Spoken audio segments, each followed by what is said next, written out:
O tēnā koutou katoa, kua tuwhera I tēnei hui. We will begin our meeting with the karakia, which I will read. So me karakia tātou. Whakataka te hau ki te uru, whakataka te hau ki te tonga. Kia mā kina kina ki uta, kia mā taratara ki tai. E hi ake ana te atakura, he tio, he huka, he hauhu, tihei, mauri ora. Well, nau mai, haere mai, kia koutou. Welcome everybody to today's committee meeting. Please note that this meeting is being live streamed, and please let myself or Democracy Advisor know if you intend to leave the meeting. So just to let everyone know that we do have this meeting as being split across 2 days, so Tuesday and Thursday, which is totally in our hands. So if you want to have Thursday with a bit more space to do the things you need to do, then let's try and be as efficient as we can today, but that's it's up to us. And I'd like to just also welcome Kim Fell to Council. Kim began this week and is going to be working particularly with this committee. So no mai, haere mai Kim. I look forward to meeting you in person at some stage soon. And I also kia ora. I also just want to acknowledge James Roberts, who has been acting in this role for a few months now, and I want to thank you, James, for the professionalism and the support that you've provided to councillors and the committee through this role. Thank you very much. Thank you very much, Jill. And so now we'll just go on to apologies. I have, I think, an apology from Councillor Condi for early departure. Are there any others? Mayor Foster, what's your one? Mine will also be for early departure, and should you be so take the time to go on to Thursday, I won't be able to be here on Thursday. Okay. I've got a conflicting meeting. Okay, thank you. Are there any other apologies? So I will have to leave by 4 o'clock in case we are carrying on till then. We will be finishing today at the time that's scheduled because we have Thursday. We're going to make sure we finish today on time. So you should be fine. And Councillor Rush? I should be fine as well, then. Thank you. Feels like doing the roll call at school. So thank you, everyone. We've got those apologies there. So I move the motion that the committee accepts those apologies as given. Do I have a seconder? Thank you, Councillor Matthews. So I now put the motion which has been moved and seconded. Please vote accordingly.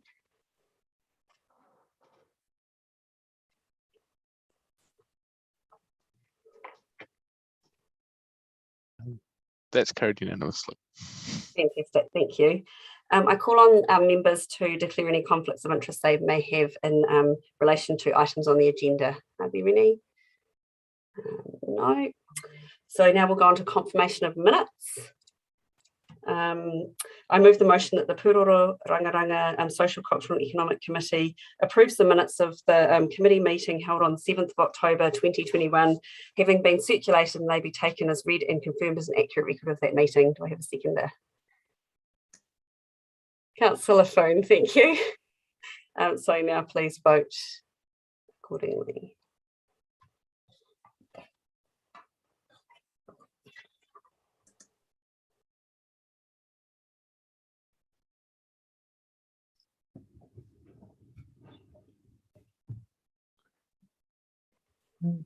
That one's carried unanimously. Oh, we're waiting for Mayor Foster, sorry. Mayor Foster. Are you there, Mayor?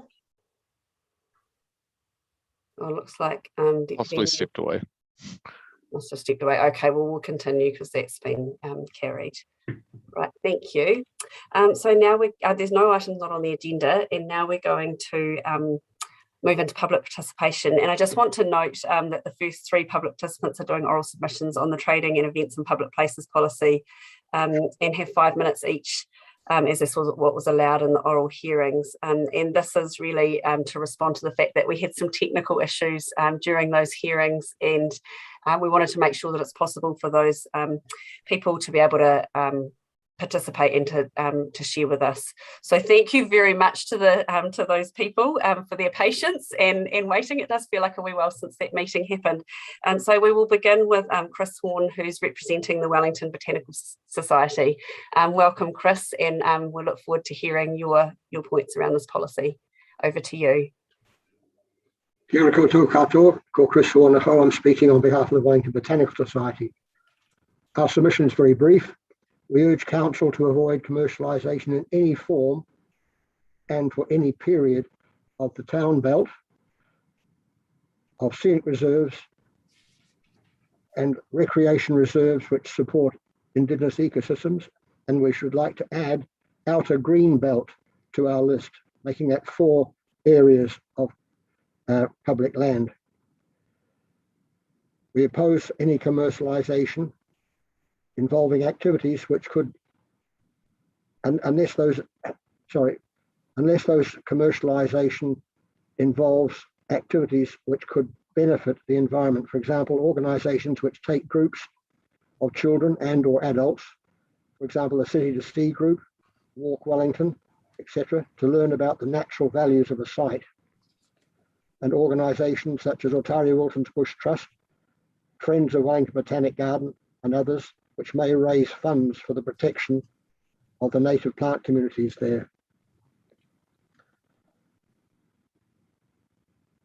Wellington Botanical Society would strongly oppose any equivalent of, for example, a mountain bike race or an athletic event sponsored by the 21st century resurrections of the likes of the Nissan Mobile sponsored car race on the waterfront. We would oppose that type of sponsorship in any scenic reserve, recreation reserve, the town belt or outer green belt. Thank you. That's all I have to say. Kia ora, that was very succinct, and we have got a couple of pārtai. We've got Councillor O'Neill and Councillor Pennant. So Councillor O'Neill, you can go first.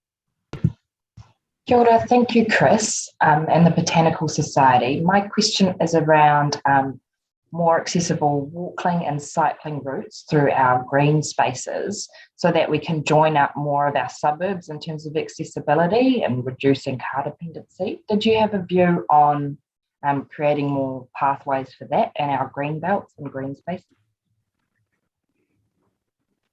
Yes, looking at what has happened in the last 20 or so years in those areas in the form of tracks often built without approval from council by rogue track builders, the devastation has in some areas been appalling.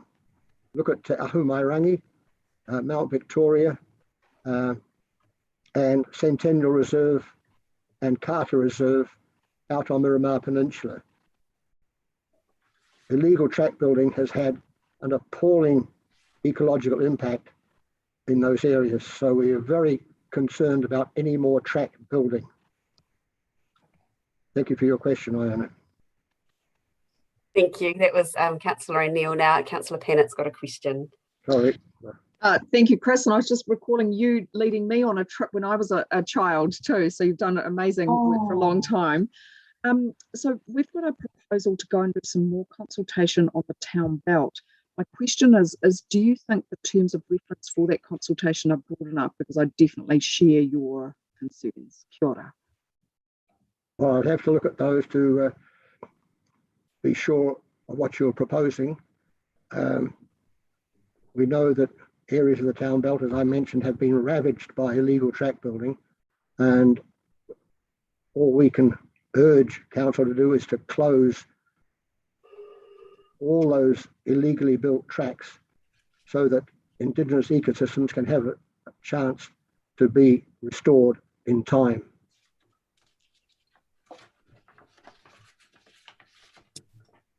Thank you. Mayor Foster's got a question. We've got enough time for that. Chris, look, thank you very much, and thanks for all that you have done and continue to do. Just on track building, I've also had a look at some of the illegal tracks, as you know, and it's pretty blatant and terrible stuff that people have been doing in terms of ripping things out, recently planted trees and damage to trees. There is a difference though between illegally built tracks and ones that are built with council guidance and support. I'm just wanting to check that you are okay with that distinction if we go through a proper process to decide where a track should go and how it gets designed, as opposed to somebody just taking it to their own hands. Knowing that the mountain biking community have got, as they said at a recent hearing with respect to Te Kaupahau, have got over $1 million behind them, to facilitate track construction. I'd hate to see that money spent causing more devastation to indigenous ecosystems which are regenerating and don't need the gross disturbance that more tracks would cause. Thanks, Chris. Oh, kia ora. Thank you very much, Chris, for your presentation and for answering our questions as well. We really appreciate you taking the time again to come in and do your submission. Thank you. I'd now like to welcome Bev Abbott. Haere mai, Bev.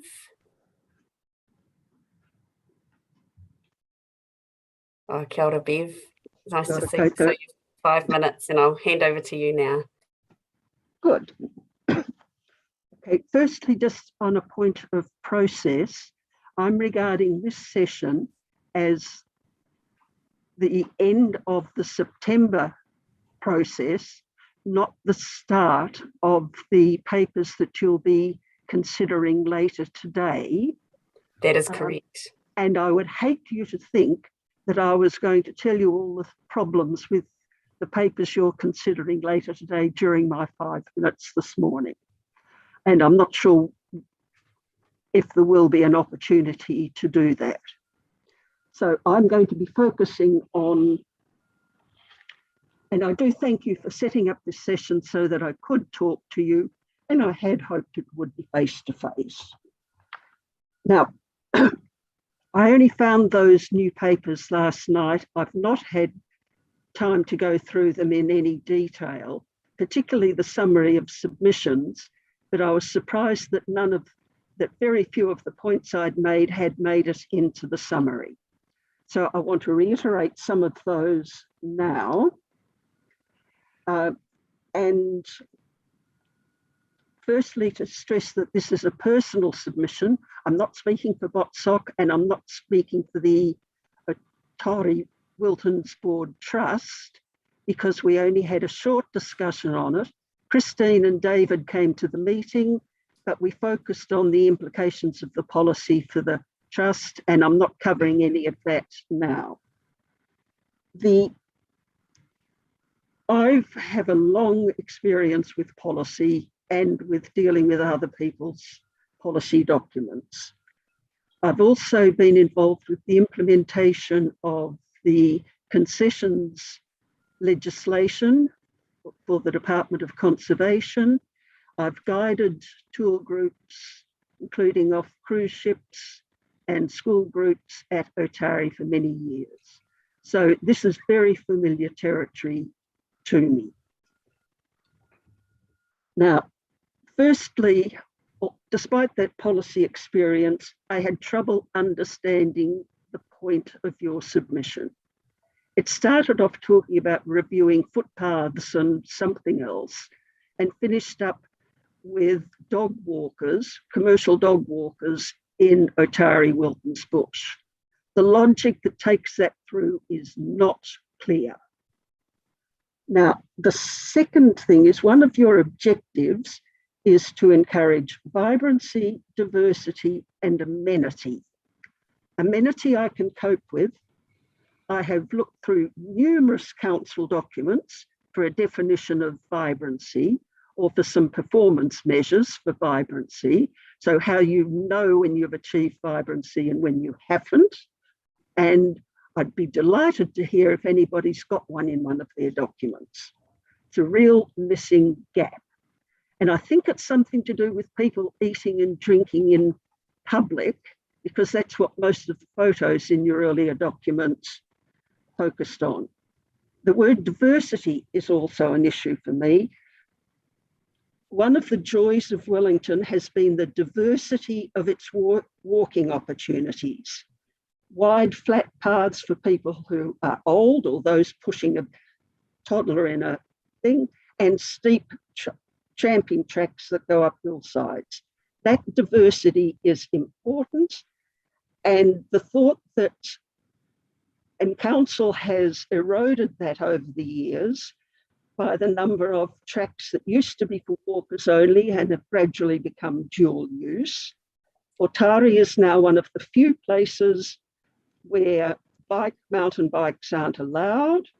And so I think it would be absolutely tragic to interfere with the walkers only status of Otari Wilton's Bush. That surely 1 minute to go.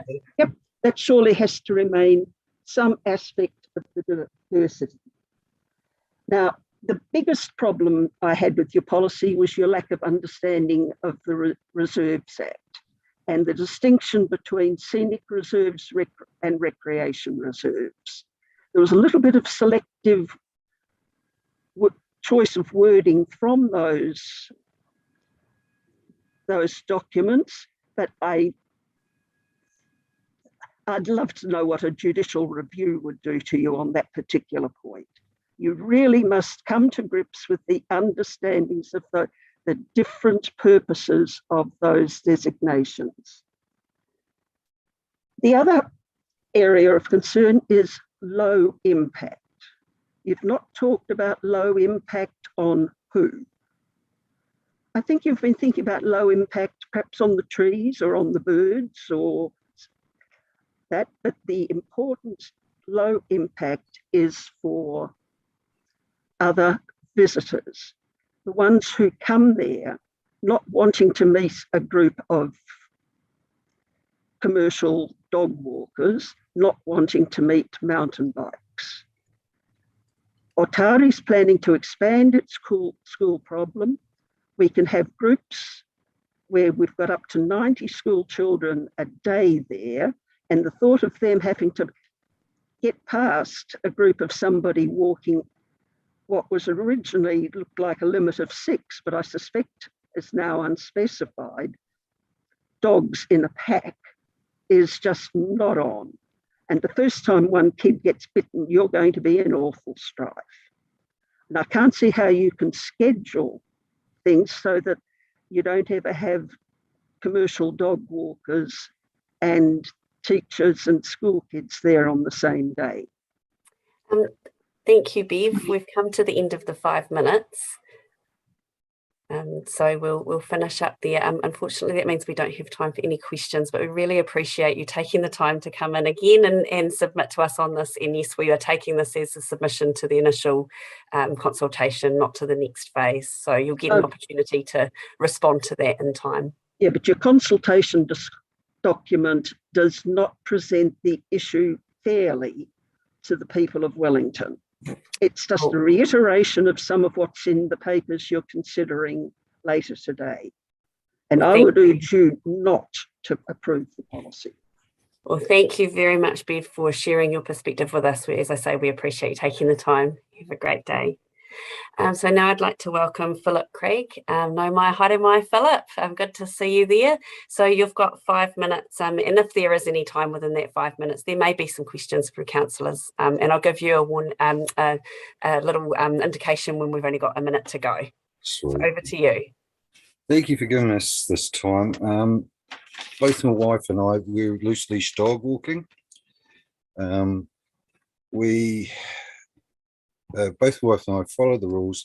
In the 9 years for myself and also 12 years for my wife, work with the public and showing respect for the dog parks by cleaning rubbish, glass and poo, also not using after heavy rain, moving on if the park is already in use, or possibly asking people to join in if we're there already.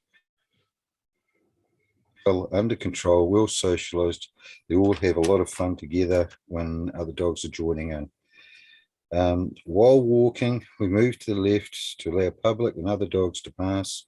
And if they show any hesitance, we move into a driveway to give full access. Over the years, we've put things in place to deal with all situations because we've come across a lot. Because of our experience, we both deal with between 8 and 14 on lead and off lead, in sight and under control. All dogs go into the vehicles on lead and exit on lead, even if only a metre away. When at a park, we do a walk round and it's done for boundary control, but also to clear the park of other dog poo. And I've gone through a complete dog roll just clearing the park of dog poo. They are released one at a time to stop the rush of excitement. The dogs are put in and other dogs enter. Only then, if the other person agrees, are released a couple at a time, and this stops the creating fear in other dogs or people. It is also good to teach the public how to meet. Island Bay, I had 8 people want to meet all the dogs, some dog owners, but no dogs. They realised how calm, relaxed, that all 16, I had 16 on that day because it was a short week, and spent half an hour with them. We also have young children coming in. This is good for all. It's good for the dogs, good for the kids, especially kids learning how to actually meet the dogs. We also do life skills while walking bus stops, train stations, roadworks, bridges, crossing the roads, making them wait for cars. And this makes for well-rounded, happy and calm dogs. I think Penny and I have proved we follow the rules and have the skills to control these dogs.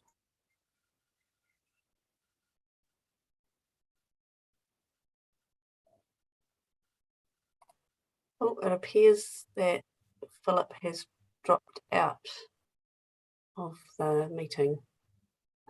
What we might do is we'll move on to our next submitter, and if Philip manages to get back in, we'll get him to finish his presentation. So what we'll do now is we'll move on to Shelby Stoneburner, who's talking to us about the paper around Waimapihi Reserve and Polhill Reserve. So if you'd like to get underway now, Shelby, you've got 5 minutes, and there may be some questions if you have time. Thank you. Awesome. Can everyone hear me all right? Good. Awesome. Okay. Thank you all for having me here today and for taking your time and listening to all of us. I really appreciate it. I'm just going to start off with a short paper and then I'll get into it. Ko pukahina te manga e rune taku nau ko Waimapihi te awa e mahia me aku ma harahara e mihi anakina tohu o nehe o te whanganui atara e noho ne au. Ko Shelby Stoneburner taku ingoa no Florida aho. So I help co-lead a community volunteer group formerly known as the Polar Protectors, and now we're known by our gifted name Ngā Kaimanaki o Te Waimapihi. We have been restoring and protecting the Ngāhere known as Polhill Reserve since 2014 by trapping pests, planting trees, weeding, and changing social norms. We're a diverse group of Kaimanaki, from toddlers to mountain biking grannies, to students, neighbors, ramblers, and adrenaline junkies. Aotearoa's avian originals are returning to their homes, and we're here to lay down the welcome mats. Our kaupapa is to be neighborly with our natives and to do so inclusively. And although these hillsides mean different things to all of us, we have in common a commitment to care for them and collectively create a place of mutual respect where Te Taio thrives alongside people. As part of restoring the whenua, I started looking into the history in order to understand and connect more to it. I was lucky enough to forge a connection with Mana Whenua, especially my friends Holden Hohaia, Hana Buchanan, and Rawiri Walsh. With their help, I learned about the rich whakapapa of the area and the pain Māori feel from being displaced from it. As Holden described, the Waimapihi name readoption is a small but symbolically significant gesture. The land was lost to us through law, stature, and taken through the Public Works Act. It will recognize our Indigenous connection to Waimapihi. As I've learned from Māori, a name is linked through the whakapapa and often reflects the elements observed or the events that took place. As Aotearoa was colonized, so were the Māori place names by settlers seeking to assert their version of history. Giant forests were removed to make way for dairy farms, and streams were buried to make way for urbanization. Waimapihi Reserve used to be filled with rata of extraordinary sizes. In 1841, a man named Baker Polhill arrived in Te Whanganui Atara and set up a business on Lower R Street where he sold firewood, of any quantity from 10 to 500 loads. He soon moved to the South Island in 1849. For a man who lived here for just 8 years, it's hard to understand the value his name holds. We don't want the name Wamapihi to be buried or replaced by colonial constructs like the Awa and Ahiri itself were and are still recovering from. To quote Yuval Noah Harari, history isn't a narrative, but thousands of narratives. Whenever we choose to tell one, we're also choosing to silence others. I believe that Baker Polhill's story is one that pales in comparison to the whakapapa and modi that Waimapihi possesses. Polhill's story will live on through historic records, while Waimapihi's modi, although it never left, will now be recognized to its full extent.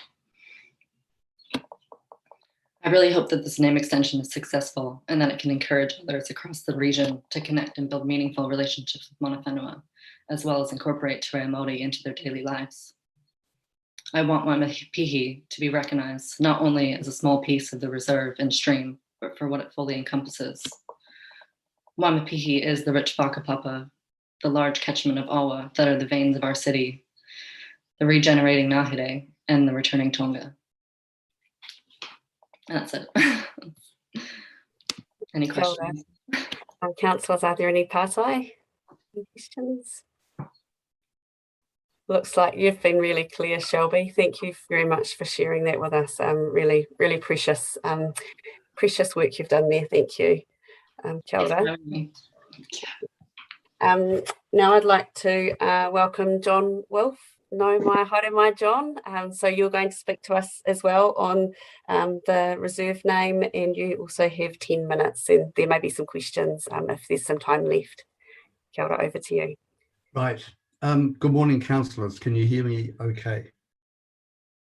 Right. Well, since no one else has, no speakers gone through it so far, I'll just briefly go through. I guess my thesis here is that all history is important, and that existing names have meaning and relevance to the communities that live in and around them, and that we should think long and hard before changing these names.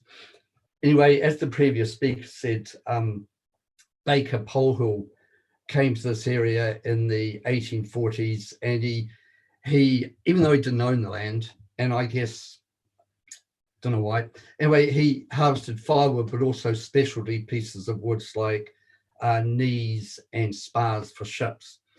And then it went on to become a rifle range in the 1860s, despite Mitchelltown School being up on the ridge beside it. And it's actually hard to imagine a situation like that existing today. And there were deaths on the rifle range because health and safety wasn't what it is today. And then in the 1951 waterfront lockout, Polhill was, but the police sealed off Holloway Road because it was a hotbed of union activism, and Polhill was used as a route to bring food and supplies to the strikers there. And in more recent times, in the 70s and 80s, Victoria University had plans and the right to build 3 playing fields in that gully. And a number of groups got together and fought long and hard for a number of years to stop that happening. You had the Ara Valley Community Group, you had the Mitchelltown Society, you had the Polhill Gully Action Group, and also Forest and Bird were very involved. I walked up there through there with a party of them, and they were concerned about losing the largest area of regenerating native bush on the inner city. And there were native fuchsias in there, apparently some very ancient native fuchsias, and also there were freshwater lobsters in the stream. And interestingly, how it got its name was, I was the spokesman for the action group, and I made up an AA sign that said Polhill Nature Reserve. And in the dead of night, 3 of us went down to the lawn area in front, and we stuck up this pole, and there it was. Even if I say so myself, it looked like an AA sign. Anyway, after that, you'd see people standing by the sign saying they can't build playing fields there. It's a nature reserve. And then some young hero coming home from town one night broke my sign. So I'm standing there looking at it thinking, oh, I've got to replace that. And a guy across the road yelled out, oh, don't worry about it. I've got the AA coming to replace the sign. And in fact, the AA came along and put up a sign saying Polhill Nature Reserve. And that's how it came to be. So you know, the name Polhill, it means something to us here. And also, we have a lovely little reserve at the top of beautiful Holloway Road where I live. And it's called Waimapihi, and it's named after the Waimapihi stream. And in the 70s and 80s, again, a Mitchelltown Society effort, but it was a gorse-filled gully at the top of the street, and I walked down through it and got scratched to hell. It was all gorse. Anyway, an extraordinary woman called Di McMillan got a project going where she used work skill schemes back in the day and day release prisoners. And they cleared that gully, and they propagated natives. They planted 10,000 natives in that gully and the surrounding hillsides. And by the way, that is Waimapihi stream. It's a totally separate catchment from Polhill Gully. It's not the same catchment area at all. But anyway, she planted all these trees using work skill schemes and day release prisoners. And for years afterwards, I'd go up into Waimapihi and you'd see someone standing there looking around, and you get chatting, and they'd say, I used to work here and I planted that tree. And Dave McGill, one of our architects on the street, he designed the smoko room come propagation shed. And again, a work skill scheme was used to build that. So my point is that all history is important, and that if you do a blanket name for Waimapihi over this gigantic area that you're proposing, that we lose our lovely little sanctuary at the top of our street, because that's our Waimapihi. And Polhill Gully has a very real history for us. And you know, if I notice in your naming policy that it says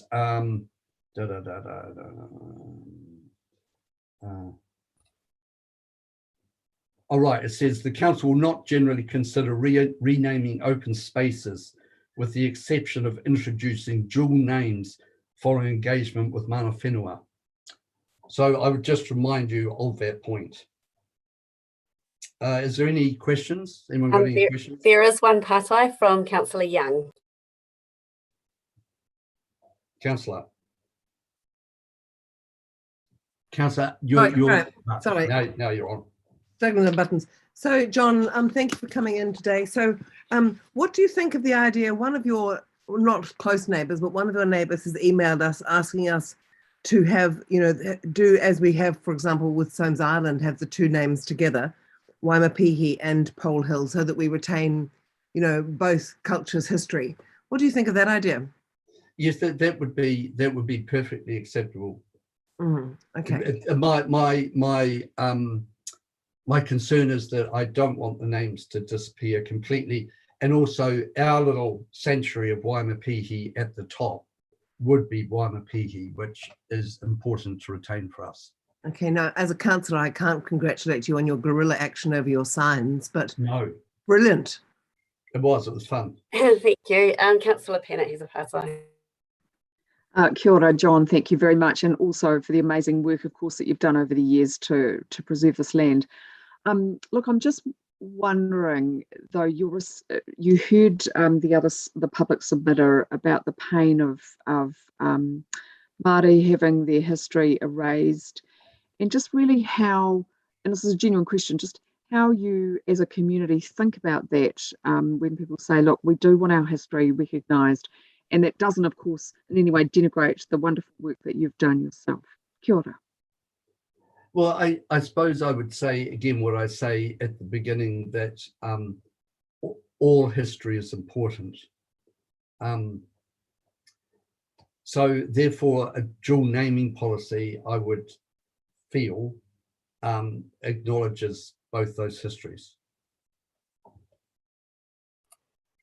Are you happy with that, Fiona?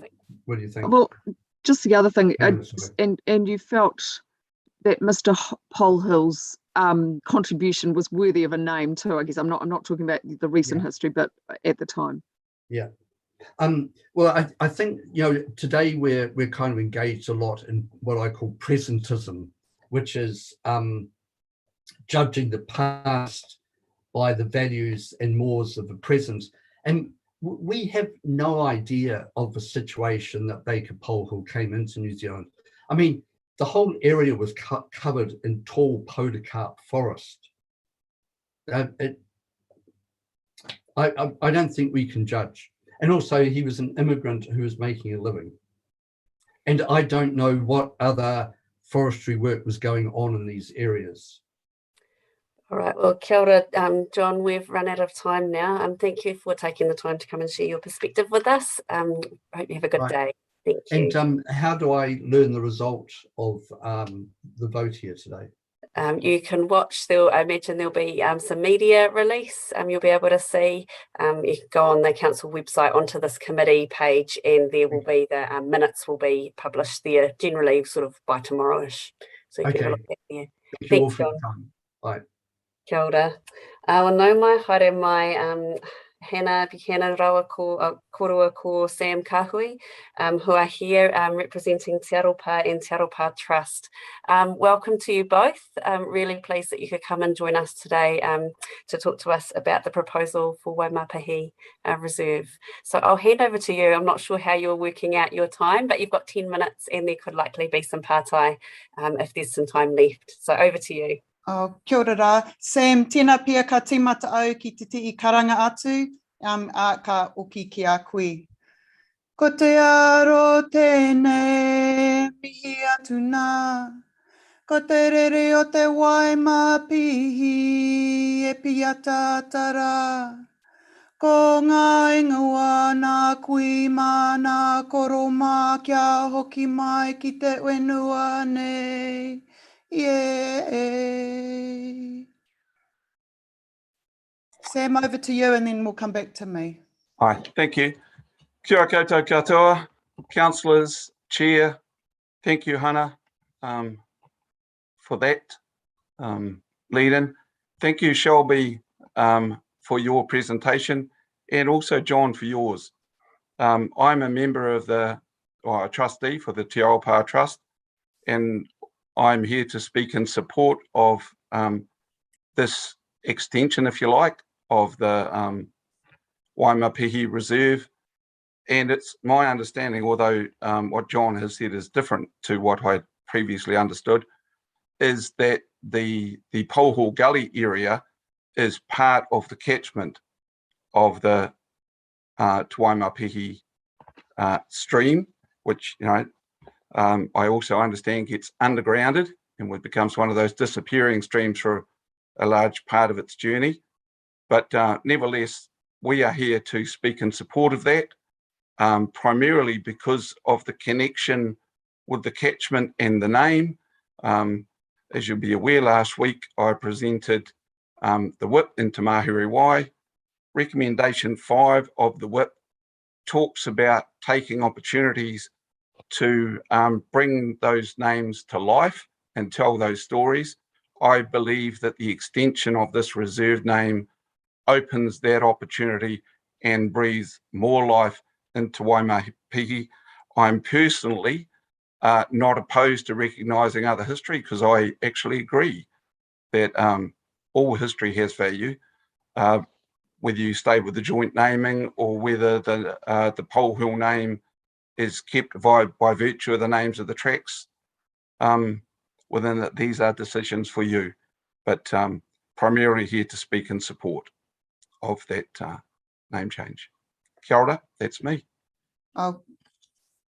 Jill, should I kōrero, and then if there's pātai for both of us, hey? Aye. Aye, o ka pai.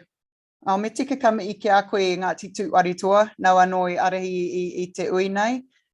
Te tuarua ki a koutou katoa ngā kai kauni ira I ara I te taone nei, I atu. Acknowledging you all as councillors and the work you do to guide our city.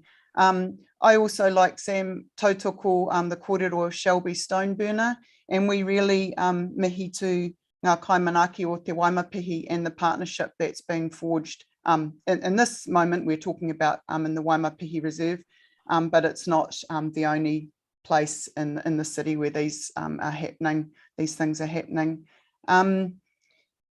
Yeah, I'm a descendant of Te Aro Pā, and for us, the name of Waimapihi is also significant, as that was our main awa of our tupuna that flowed down from, current day Holloway Road down Te Aro Street through into Te Aro Pā. I'm not sure which meeting room you're meeting in, but of course all the council buildings and certainly the previous ones all in Te Aro Pā rohi. So for us, the proposal to extend the name is an important part of, as my initial pāo said, returning the names of those who were here before.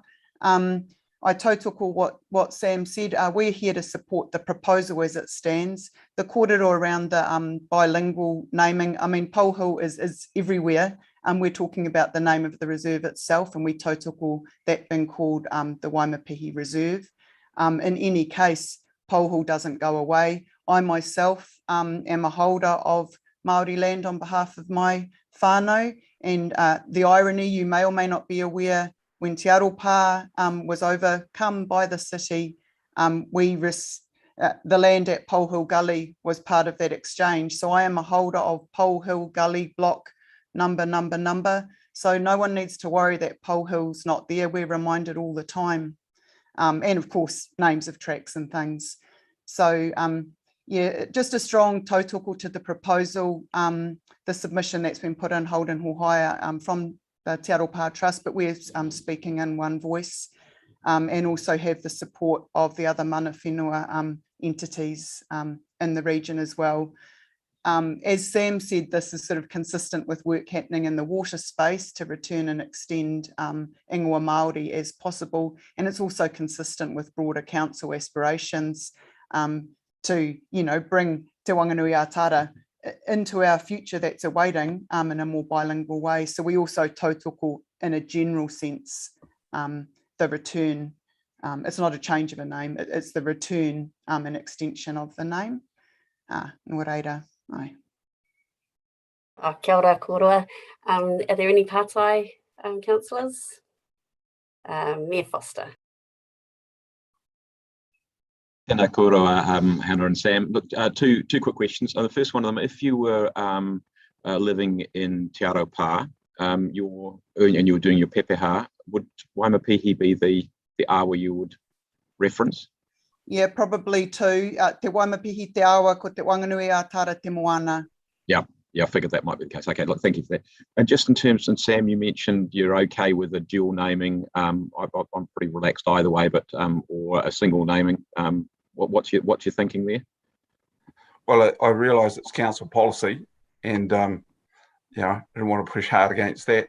I didn't get a specific mandate from the remaining trustees, but for us, it's about getting Te Waimapihi Reserve into the name, and whether it becomes dual named, that doesn't really bother me, because the fact that we have that name in there over the wider coverage gives opportunity to extend and tell those stories. Thank you. You won't be surprised that I might just be we might not be. Sam's Te Aropa Trust, I'm Te Aropa descendant. I've got a preference for the single name, leave the confusion out and have Polhill express as it does through the other places. And that's what the actual submission is. You know, that's what the proposal is. Yeah. Thank you. That is also my preference, but there are rules. Kia ora. Councillor Rush has a pātai. Yeah, thanks, guys. Just reading the officer report, it talks about that the Te Aropa Trust wanted to honour the original street name from Naitara Ngāti Momo. I'm not sure if I'm pronouncing it right. Are there any descendants that are still in the area of those two iwi? There might be. Okay. Yeah, I'm not aware. That's when my opening, Councillor Rush, I just acknowledged the names of tupuna, you know, so that the tupuna were from iwi who were here before our tupuna were here, yeah, which we total call the continuation of those names. Hi. I've met a couple of people who are descendants of Ngāti Mamoi and Ngāti Era, who live in our valley and are really supportive of the name, full name change or extension.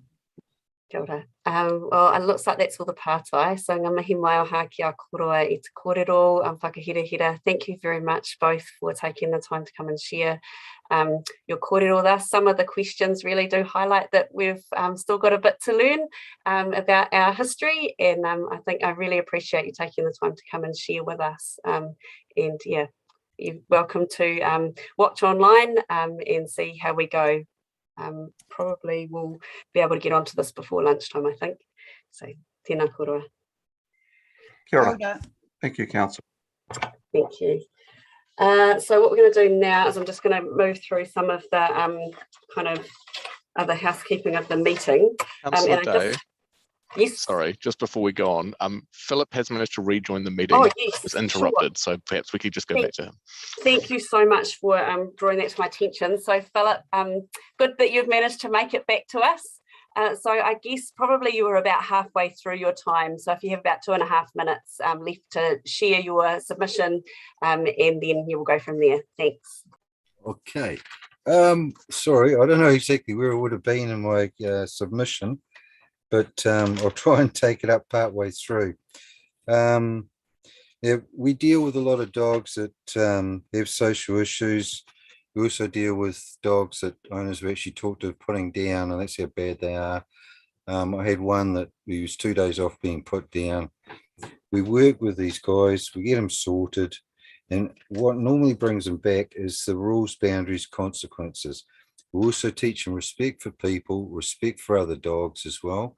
And we will have everything from a Swiss Shepherd, American Akita, right the way down to Pity Staffy, Labs, and then right the way down to Min Pins, and they all mix together, they all travel together, and it creates respect. We get dogs jumping into the vehicle and they're kissing all the other dogs. They're just wrapped to see their friends. Yeah, it just makes for happy dogs. We mix high energy and low energy, small and large, in a calm and respectful state. I've actually done a video for Stuff, and we didn't intend to do it. We just happened to get asked about it. The guy who's taking the video actually saw how well the dogs moved together, reacted together, and he decided, yeah. So we did a video. We also did a centre spread in the Dominion Post, and also a Radio New Zealand interview. But it just shows what the dogs, we didn't actually do it to promote the business or to gain new dogs. We're both at our limits and we're turning dogs away all the time. It was to show what the dogs are actually capable of. And at the end of it, we went into a park and released all the dogs. I was 16. It was a short week and I was trying to get all the extra dogs out. But you can see people coming into the park. And I think I had a total of 8 people come in. Some of them dog owners, some of them not. No dogs. They just wanted to meet the dogs. I have young kids come in as well. And it's good for the kids. You teach them how to actually meet and greet with the dogs. Yeah, it's just keeping the dogs in a calm state. Yeah, sorry. Thank you, Philip. You've probably come pretty close to the end of that time. Okay, are there any questions, please? Were there any questions, councillors? No, I think you've been really clear, Philip. Thank you for persevering and joining us again. Technology can sometimes make it more complex. Yep.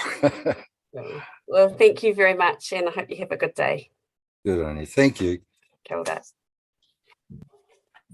All right, councillors, so what we're going to do is, I've just got a quick announcement to make, but I think I'll just check with you, but I think maybe if we go through now till midday and we have our lunch break at midday, so we can probably get into the Waimapihi paper and then see how we're going from there.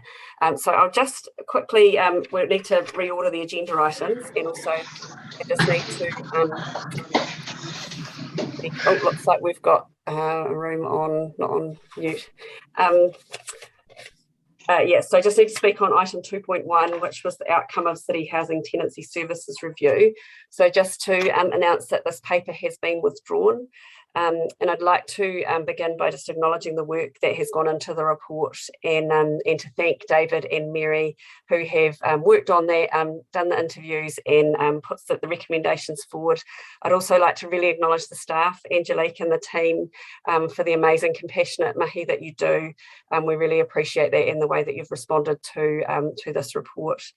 It is a thorough report with some very helpful recommendations which officers have agreed with. Out of respect to the legal processes that are underway, it has been decided that it is not appropriate to have this discussion at this time. There is still more work to be done through legal processes to address this particular circumstance that led to the review. Of course, the council will continue to look into safety and security of all our tenants. As the report states, officers will work through the recommendations. So I think, you know, we can be fairly well assured that the report has had an impact for our staff. So the other things I need to do are just make sure that we're clear of the order of agenda following that. So the first item we will cover will be item 2.2, which is the name change to Waimapihi Reserve. Item 2.3, which is the report back on the changes to the leisure card scheme. Item 2.4, which is the easement of the telecommunication purposes over council reserve. Item 2.7 for a program. Item 2.8 actions tracking. Item 3.1, which is the report of the grants committee, the Kāwai Whakatipu committee. And then we will do items 2.5, which is a Trails Wellington new track proposal for Matarangi, Mount Victoria, and item 2.6, trading and events in public places.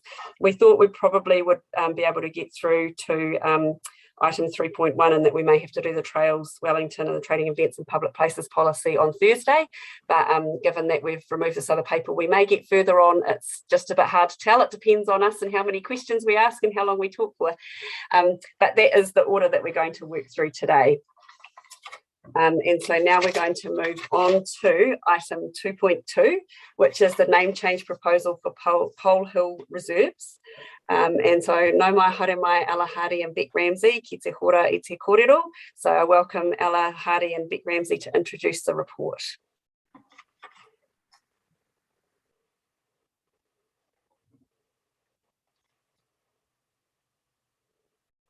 So I think you might be on mute if you're in the room there. We can see the recommendation. Can you hear us now, Jill? We can hear you now. Go ahead. Kia ora koutou. So Waimapihi is currently the small reserve at the end of Holloway Road, and this proposal is to extend that name to the whole of the area that is commonly referred to as Polhill Reserve. The Waimapihi is a stream that originates and has its tributaries in the Polhill Reserve area. The bulk of the stream is now undergrounded, and it used to run past the Te Aropa by where the lagoon is now, as we've heard from our reps today. The name extension was suggested by Te Aropa Trust and was brought forward to us by the Polhill Protectors, or as we know now, the Ngā Kamanaki o Te Waimapihi group.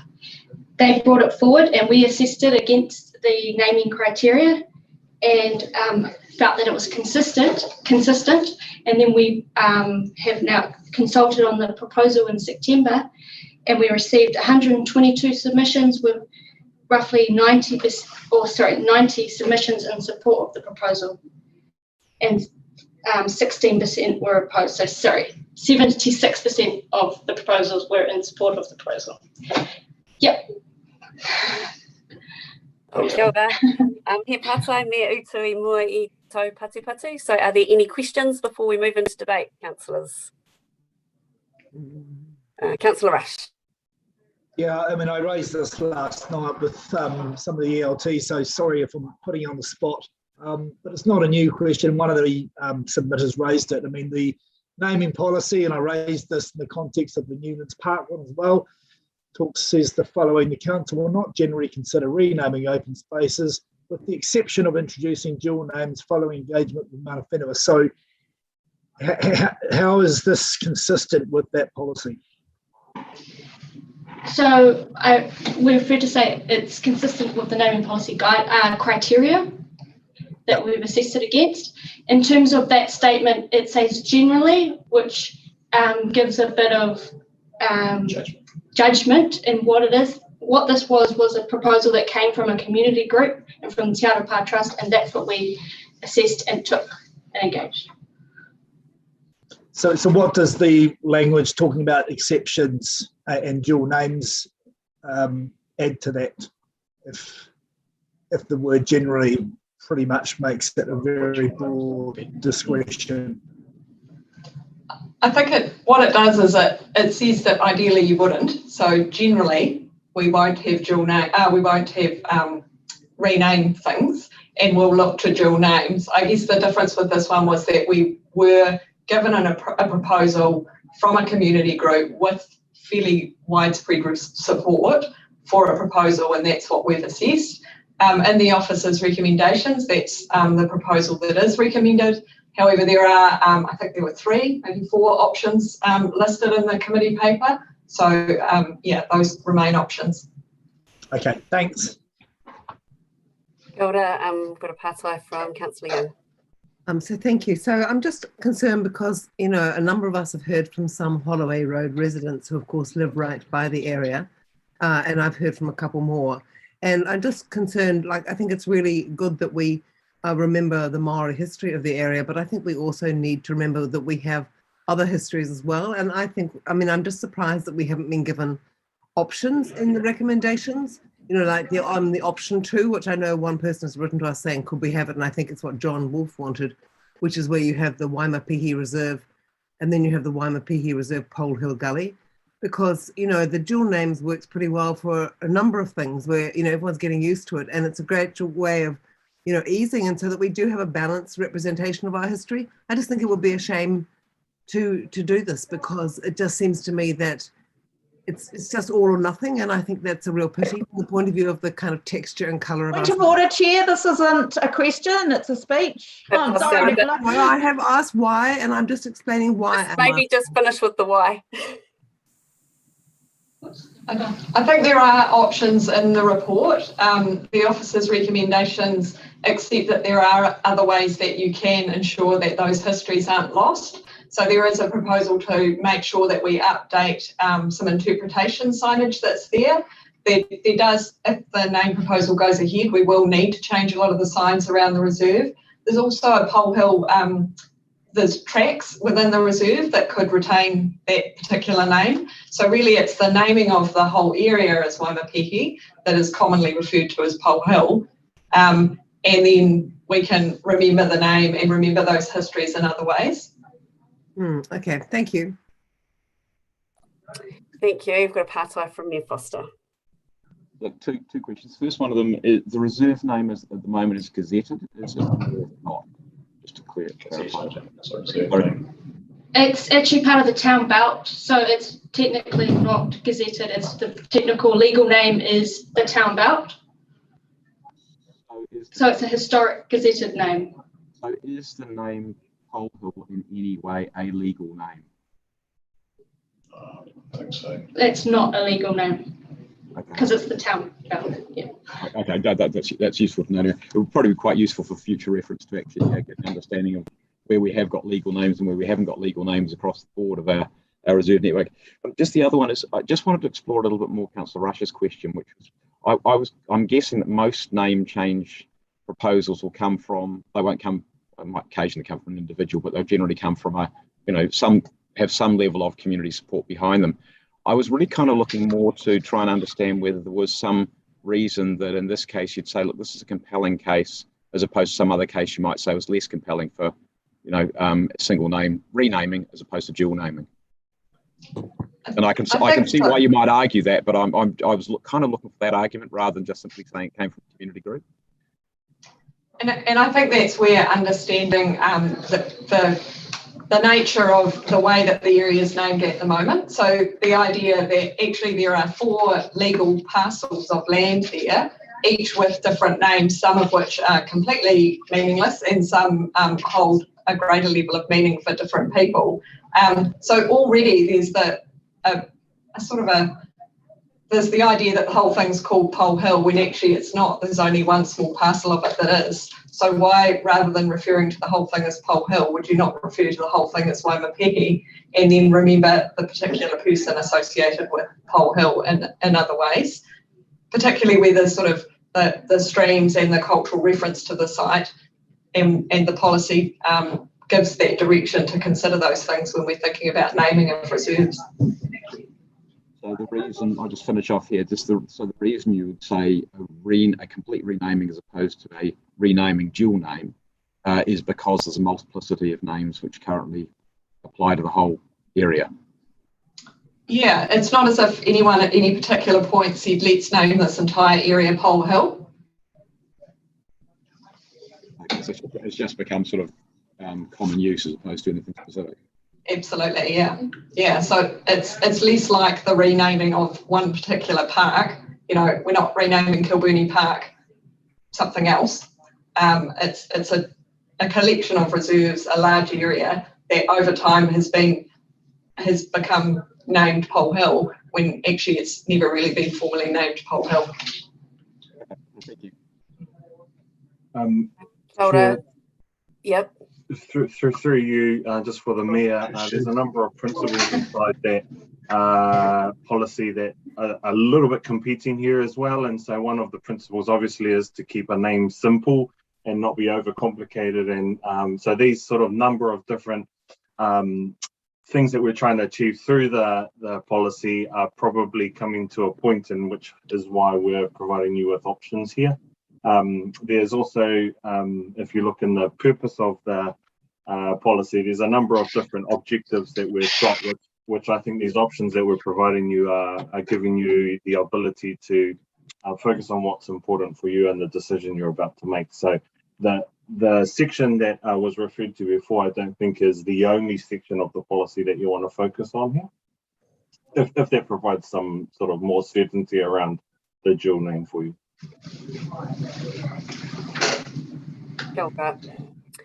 Thank you. We've got a partai from Councillor Rush. Thanks for that, Madam Chair. I guess just some officer advice on, the council's not bound by its policies, is it?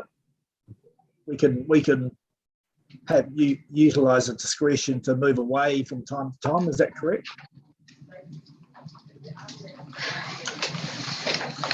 Ordinarily, a policy goes through a process whereby councillors have approved the policy.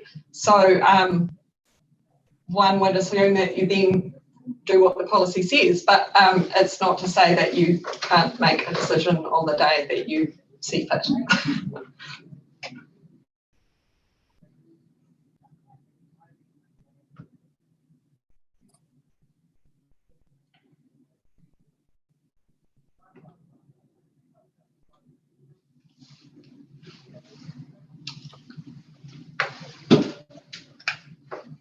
Sorry, Liz, you managing to unmute? Oh, yeah, sorry. Yeah, kia ora. Just following on from the Mayor's question, can the officers confirm that this name change will actually provide clarity to the area involved? The intention is absolutely that, yeah. So part of it will be the changing of signs across the site updating website information just to make sure people do understand it. And as I was saying before, there are these 4 parcels of land. One of them's named after an adjacent street, and no one's ever referred to any part of the reserve by that name ever before. So yes, that is the intention. Yeah. Oh, Kāwai, so adversely, if you were to have a dual name, that all that would do is still keep that confusion there. Well, I think potentially we would just look to reduce any kind of confusion as best we can through the signage, both on site and available on the website. Oh, kia ora. Kia ora. I think you've answered it, because the main point that I wanted to make was that the name change will actually give real clarity to the area and its purpose. Thank you. Kia ora. Logo only applies to part of the area at the moment, doesn't it? Kia ora. So tēnā koutou, thank you so much to the staff for the mahi you've done on this and for answering our pātai today. I really appreciate you doing that. So we'll now move on to debate. So, Māku te mōtini e whakatakoto. So I'm going to move this paper.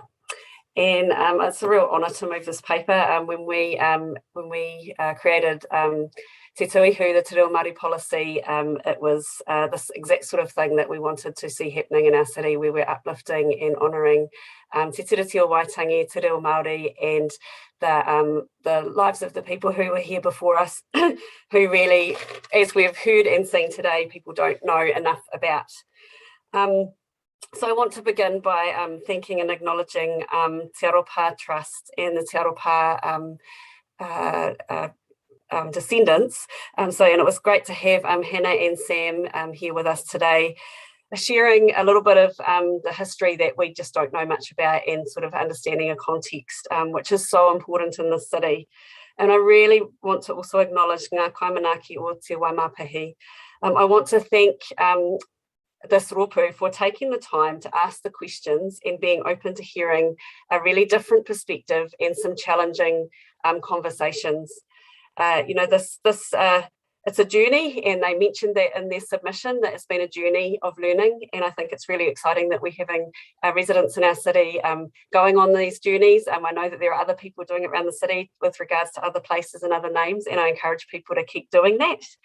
And I really want to thank and acknowledge the staff who worked through this process and carried out the consultation with community groups. It's really interesting reading the submissions. You can see how much effort the staff have gone to share information and make sure that people understand what is being proposed and how it all fits together. So for me, the name Waipihi has a meaningful connection with the area and the city. And in comparison, I guess when I read and hear the story about Polhill, who actually only lived in Wellington for 8 years and removed the bush that people have had to spend so much time and effort trying to restore, it does seem a little bit strange that we're having a conversation about retaining that name. I think it's interesting too when people talk about erasing history by taking the name Polhill away, and I think it shows that people don't understand the history that was erased so quickly and easily when those names were put in. And as we heard today, they were placed quite casually, and then through the actions of people became sort of what people thought was formalised, even though they actually weren't formal, as we have heard. It does seem counterintuitive to have a reserve named after someone who essentially caused huge habitat destruction, and that the reserve didn't actually, or that it wasn't a reserve at that stage, but the land didn't actually belong to them. I think one of the submitters from the submissions I read last night put it well when they said the name change would be a gesture in undoing the wrongdoings of colonisation and the wrongdoings to local hapu through colonisation. And I think it's important to acknowledge that mana whenua now are wanting to uplift an ingoa, a name of someone from an iwi that was here before them. And I think that speaks volumes to me as to what we're doing here. It's about a bigger picture. Mapihi was an important person, and the stream was named there, and it was carried on through mana whenua coming after those iwi. So I think that's really important to acknowledge that has been respected across Māoridom, and we need to listen to that. One of the submitters, so obviously majority of submissions were really positive, and by the end I was like, yeah, people definitely are really, really keen on this. But there was one that referred to wokeism. and that the iwi isn't here anymore. And to people who say things like that, I challenge them to go and read and learn about Māori history, because that is not wokeism. That is actually learning and opening your mind up to something which you don't understand yet. A history of being pushed out and having to watch your special places taken and damaged is a pretty tough, confronting thing for Māori in Te Whanganui-a-Tara. It's the exact reason that we should be making this change. And I think there were many other good quotes from submitters, and I think, you know, that we must make sure that we are educating ourselves on the names and why they are there. And I want to acknowledge Horne, who has also done an amazing job of helping us understand and learn the history of mana whenua here in Te Whanganui-a-Tara, and to let her know that her kōrero was coming through in the submissions and people sharing what they had learnt when they'd heard her speak. So I think, knowing that the name Polhill was never formally chosen either, it seems appropriate that we are looking to what is appropriate for this area. And as has been acknowledged today already, the name Polhill will still exist in various forms, and I'm sure be mentioned locally by people. But I think it's a fantastic opportunity here to uplift Te Tiriti o Waitangi and to do the right thing. So now, mā wai te whakahounga e tautoko. Who would like to second? I think maybe Councillor Paul, your hand's up. So if you'd like to second this, and you can speak now. Kia ora. Oh, kia ora. I just noticed that Ms. Kelly had her hand up too, and I wondered if it was more appropriate to let her speak before me as mana whenua. Ka pai. I'm happy to do that. Liz Kelly, would you like to speak now? And then Tam, maybe after you. Am I seconding it, or you want me to speak? What was Councillor Paul? I'll just reserve my right and let Liz go first. So Councillor Paul's going to second it, but if you speak now, that would be great. Oh, kia ora, thank you. Thank you for the opportunity to speak. But first of all, I just wanted to acknowledge those who have taken the time to come and speak to us today. Hannah and Sam, and especially Shelby. Really appreciate your beautiful mihi and the mahi that you've done to bring this to council, all of you collectively. But I will wholeheartedly be supporting this motion. I believe that it's not a change to the name, it's a return to its origin, and it acknowledges the history of the area and its purpose. I also just wanted to speak about some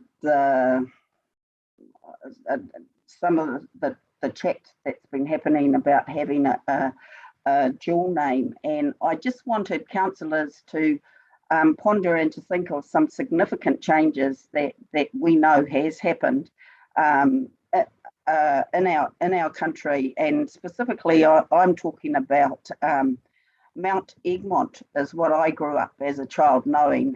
Mount Egmont was Mount Egmont, and we all know it today that it is Mount Taranaki, and we all accept that.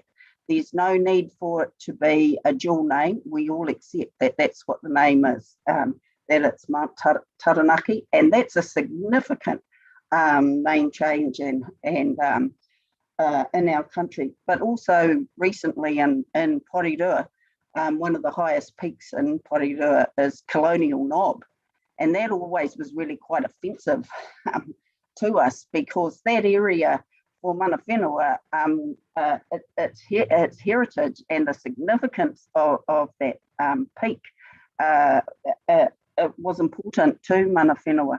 And so Colonial Knob has now been renamed to Rangatui, and we all accept that it's Rangatui, and that's what the name is. So I don't believe that there's a need for there to be a dual name. And from the submissions, there wasn't a lot of people who did support that idea. I believe that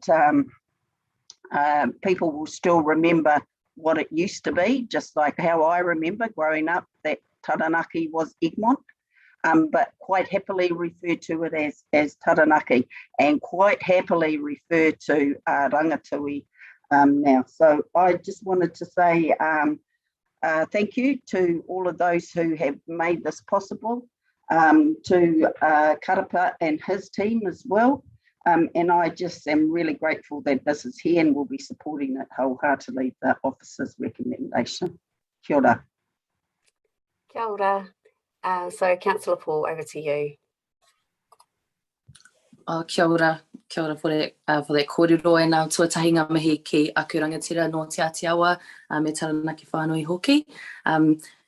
Thank you so much for everybody that came in and spoke this morning. Thank you so much, Shelby, as well, and also ngā kaimanaki o Te Waimapihi for all of your mahi that you've been doing in our community. Thank you to Councillor Dave for continuing to be a champion of this mahi rangatira that is returning and restoring the mana from within our council and the power that we have over this whenua. And thank you, Liz, for your kōrero. I think it's really important that you were able to share that as well. Yeah, and I say this all as I look out the window at Te Waimapihi right now, and I walk in this ngahere every single day and alongside the stream every single day, and it's never felt like, in my heart, it never felt that it was Polhill, and I never felt that the name Polhill fit the mana of that space when I'm walking through there. And I think the fact that the name and existence of Te Waimapihi is merely acknowledged as a small statue that sits at a petrol station, at the Z petrol station on Vivian Street, really tramples on the mana of this awa. And if you didn't live here and you didn't walk through this bush every day and you weren't aware of the name of the reserve at the end of Holloway Road, then you might just think that Waimapihi is merely a stream that now runs under pipes underneath our city. And how sad is it that it exists as a small acknowledgement at a petrol station? I mean, how symbolic is that? I think it's important that this is something that our community has been asking for. And as Moana Jackson says, you know, one of our biggest rangatira in this country, the namer of things is the father of things and can be said to be the owner of things. And I think, of course, there are lots of histories in this area, and but you know, you look around, if you look around this city and you look around this country, and in fact around the world, there is a supremacy of histories, and it is the supremacy of English names and English histories that seek to erase Indigenous histories, despite the fact that sometimes and quite often they are named after people who were here for just a moment in time compared to the complex and very long generational histories of this whenua. The other history of this place, sorry, this is my dog. The other history of this place is, my understanding is that when the people of Te Aropa were forced out of the central part of the city in order to make space for our growing city of Wellington, that mana whenua were almost kicked up here into Polhill, into this bush, and then that name was, the name that existed here was taken away and named after someone who was reasonably insignificant. And in replacing that name, we erased the history of a violent colonisation that happened here in Wellington.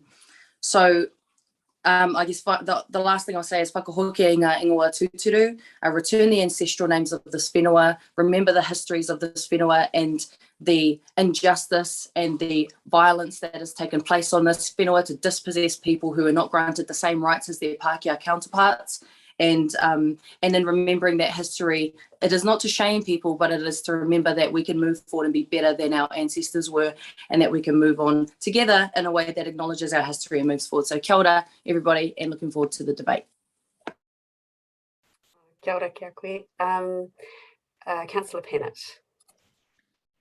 Kia ora, and look, I cannot really do justice after the wonderful speeches of my three colleagues here. They're fantastic speeches and I agree with them. I just want to speak briefly to acknowledge the work of the community here, which has looked after this land for some time and has expressed a different view.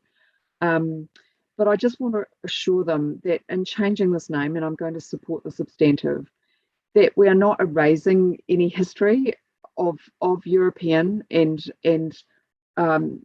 failing to acknowledge the significant contribution there, that Polhill will still be there, even though I do agree that his contribution possibly objectively was not seen as the most significant. And so we are able to coexist in a peaceful way. But as Councillor Paul says, we must acknowledge the violence and dispossession that took place through the process of colonisation. And I just want to also reflect on a comment that one of the submitters made about there are many narratives.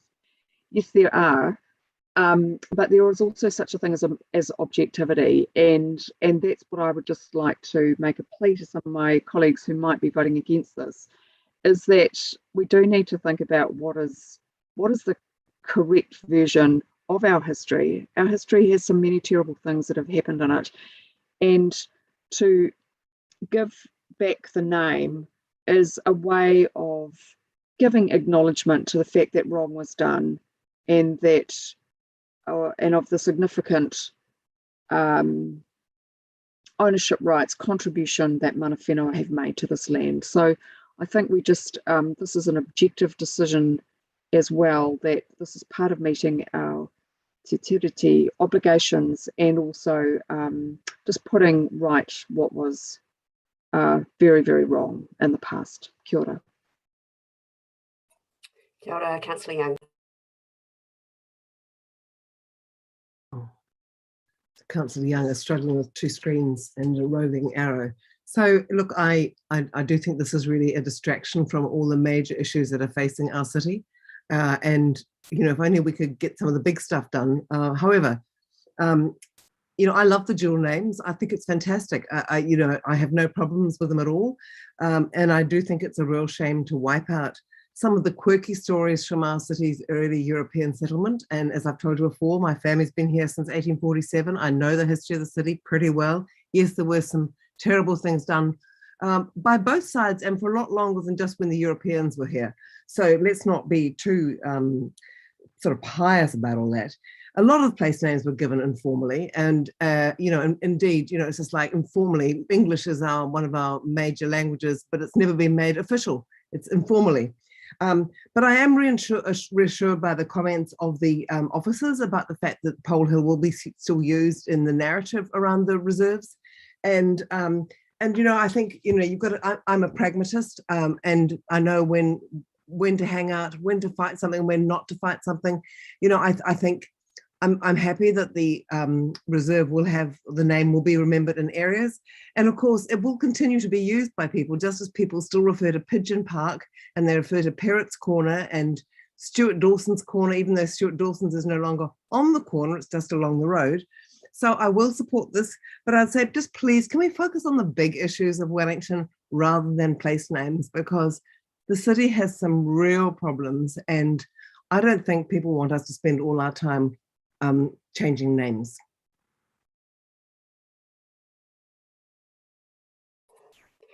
Councillor O'Neill. It is my pleasure to support the recommendations on the paper today to change the name to Waimapihi Reserve, and only that name. I, having held the Parks and Open Spaces and Natural Environment portfolio for this, had a little bit of visibility over this change coming up, and it was really lovely to take a walk in Councillor Paul's backyard and have a look at the new signs up there. I think it's so incredibly important, and Councillor Young, I do take issue with a few of the things that you've said, but the main thing is this is a really important issue for Wellingtonians. It is mana enhancing to recognise the roots of the place and be able to come through this area. And the people that came to talk to us, Shelby and Jim and others, I know that do a lot of work in that reserve, really do value the history and knowing your place in the area. That is a beautiful, Waimapihi Reserve has had eDNA tested that shows that longfin eels come in from underneath Te Papa and all the way up to the top of what we know at the moment as Polhill Reserve. There is so much distinct ecological value, and the stream is not just something piped, it is significant. It is one of the largest. It's like the state highway of streams in Wellington, and I think it's appropriate that we should be able to navigate and research that. And our mana is enhanced, and the mana of people that work in the reserve is enhanced when we acknowledge the history in the site. Lastly, just to touch on, it really will be simplifying for people. This border's up and around Zealandia. It is a really key part of our town belt, and I think we could do a lot better to make the navigation easier for all Wellingtonians and resourced groups in the area as well. Lastly, just to thank Officers Ella and Beck. I know that there have been quite a few surveys up there, as well as talking to quite a few loads of residents. Thank you. Kia ora, Councillor. Kia ora, sorry, Chair, was that me? That was you, Councillor, you. You just dropped out then, and I didn't hear which councillor it was. Kia ora, and I wasn't going to speak today, trying to hold back, but thank you, Councillor Young. I just felt I had to after your comments. I do want to acknowledge the descendants of Te Aro Pā this morning, and also Ngā Manaaki o Te Waimapihi for all of your mahi in this area. And what I did want to say is that one of the big issues that Wellington has is water. And we spoke about the whai tour last week, and we've been speaking about water since I've been on this council. And one of the outcomes of the Mayoral Task Force report was that to understand the challenges ahead of us with our water, namely the pollution and the use of 350 odd litres per day, we need to get connected to our local waterways. And by renaming the stream, or sorry, I take that back, by giving the name back to this awa, we are gaining connection with our waterways. Therefore, it's a critically vital, important job that we must do as a council to move forward. And I will be rushing at putting my hand up to put this through today. Thank you. Kia ora. Kia ora, Mayor Foster. Councillor Foon's stolen one of the things I was going to say. I might say it slightly differently. Look, first of all, I was just going to start off by saying, Councillor Young, I agree completely with you. We've got lots of big issues, and we are focusing on those. In fact, every week that goes past, we make big decisions, sometimes 1, 2, or even 3. Obviously, we made a big release yesterday, which is probably one of the most significant changes that transformational changes that we, as a council, and that's any council, will make in our city's history. So really significant stuff. But names matter. And you and I both have been very strong on the naming of our university, and that we protect the name of Victoria University. And if names didn't matter, we wouldn't have bothered doing that, but they do. I wanted to thank our mana whenua partners, Sam and Hannah, for coming in and speaking to us. And I also wanted to thank both Shelby and John, albeit coming from different perspectives, because I think both of them have played an important role, and the groups that they've been involved in have played an important role in both protecting the land and then also in restoring the land. And actually, I can recall as a new councillor, one of the relatively early things that we did, we actually finished off that conversation with Victoria University, and also Victoria University, in terms of them withdrawing their ability or their right to develop playing fields in the area, because that would have been a disaster ecologically for that area. I fully support the renaming. The only question I had in my mind is the issue of whether it's dual name or single name, and I'll come to that just briefly. It's quite clear to me that Waimapihi is a really significant name for tangata whenua, or for mana whenua, I should say. That's why I asked the question. It's the awa that flowed past Te Aro Pā, and it's a name that for me honours and elevates the stream. And in fact, I know that somebody was making comment about the petrol station in Vivian Street. We also deliberately did a little bit there in the work that was done in Aro Park, in Aro Valley, to just so you can hear the water coming through underneath there. The tragedy is that, of course, so many of our streams now are underground rather than above ground. And if we can elevate any of those during the work that we do, then we should be trying to do that. And I really wanted to pick up the same thing that Councillor Foon raised, which is if we can elevate the understanding that there is a stream that runs through there, most of it's in pipes, sadly, But if we can create greater understanding of that, and that encourages people to respect it and to respect the life that is in that stream, then I think that is a really good thing, and it creates greater connection to our streams. In terms of the dual naming, really the only thing I had there was the question about the policy, and I asked those questions. I was kind of hoping that the case will be, so compelling in this case that this is a special case that allows you to go away from the generality of our naming policy, which incidentally is te mapihi morea, which means objects of affection, but mapihi is in the name. So I was looking for a different sort of rationale, because I think sometimes dual naming will be appropriate and sometimes it won't be appropriate. I think I did take the point that that John Wolfe made about us judging people from our 21st century lens when they lived in a much more difficult conditions in the 19th century. And I think we do have to be careful of that. At the same time, I've got to say, I don't love what Baker Polhill did, the idea of cutting down probably hundreds and hundreds and hundreds of trees and destroying that environment does not grab me one little iota. But I don't want to judge people for doing that, looking back 150 odd years. So I would have been comfortable either with dual naming or single naming. I'm comfortable with some recognition of that name Polhill and tracks. Doesn't bother me, but I am very, very clear that Waimapihi is the name that should take precedence here, and it's a good thing for the mana of that name and of the why to which it refers. Kia ora koutou. I will just do a very quick right of reply. I just want to acknowledge and thank Liz for reminding us that we're returning it to its origin. It's easy to say renaming because it does feel like a bit of a process, but this is actually a return of what was there for a very long time.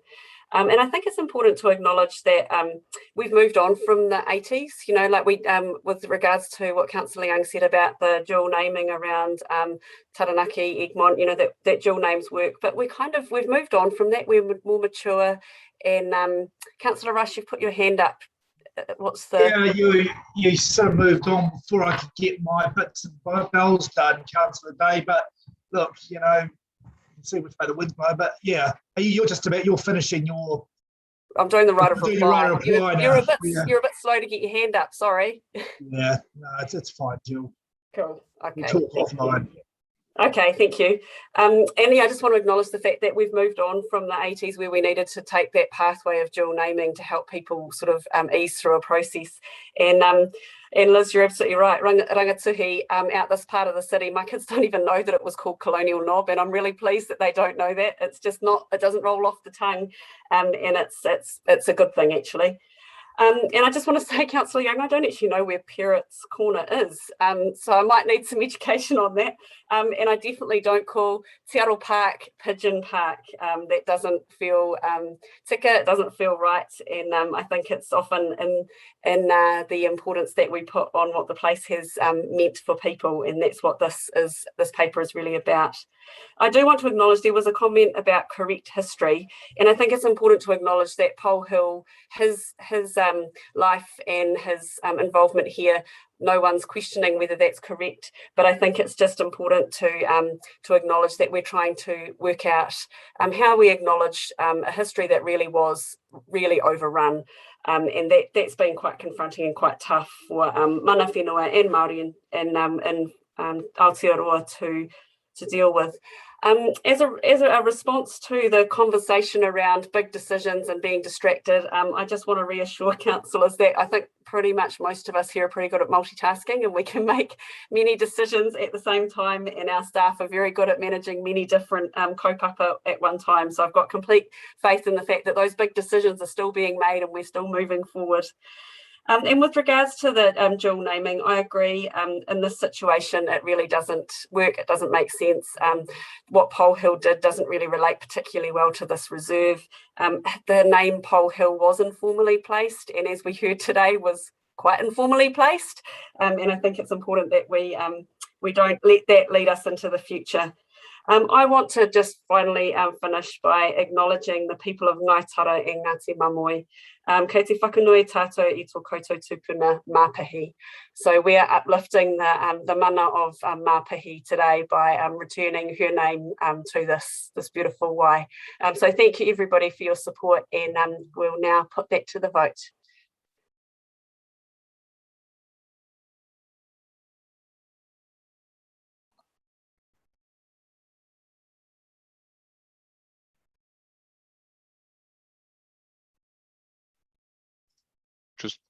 That's carried unanimously.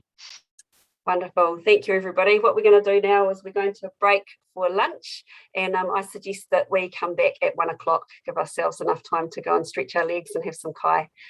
Thank you, everybody. See you back here at 1. Kia ora. I've got another meeting at 1, so cool. Thank you.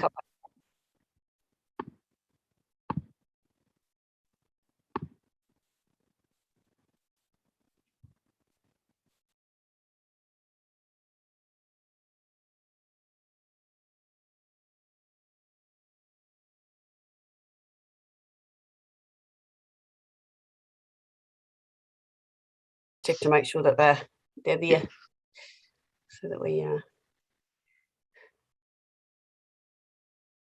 just need a couple more. Turn on your cameras, even if it's just for a couple of seconds, so we can see you. Nearly there.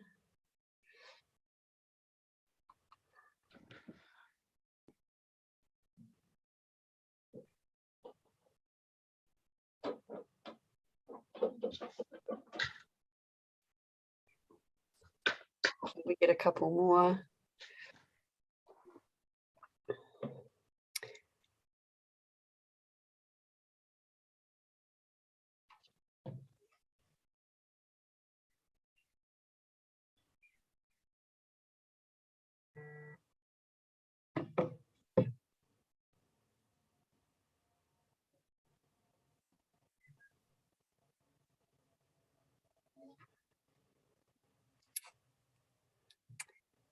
Just requesting that any other councillors that are there, if you can just turn your cameras on for a couple of seconds even, so I can see that we've got some more participants. You can turn it off again if you need to.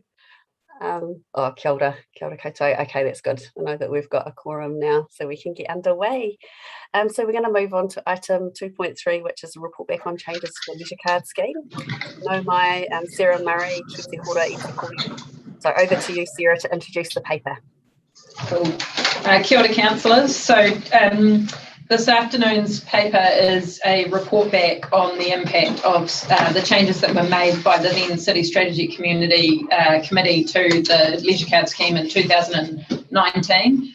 So those of you who were around there then will recall that we did a major review of the leisure card scheme in 2018-19 and made a number of recommendations to the committee in June 2019 to, I guess, change and improve and focus in the scheme on the communities that we want it to reach and that are in most need.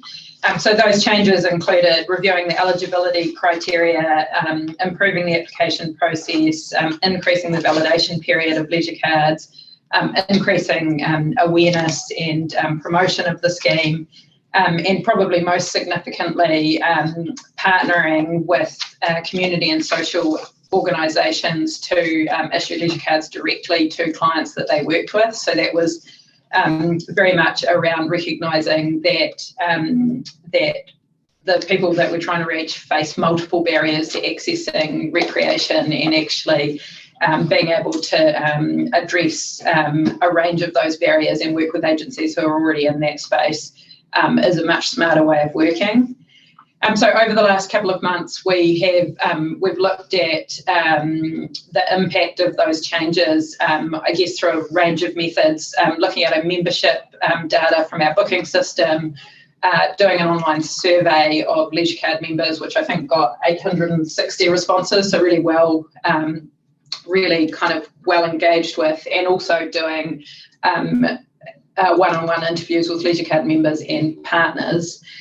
So there's a reasonable amount of detail in the paper around how things are going. I guess by way of summary, we're pretty pleased with how things are going. We've seen significant increases in the number of people in the scheme and also uptake or use of Wellington City Council facilities by those people.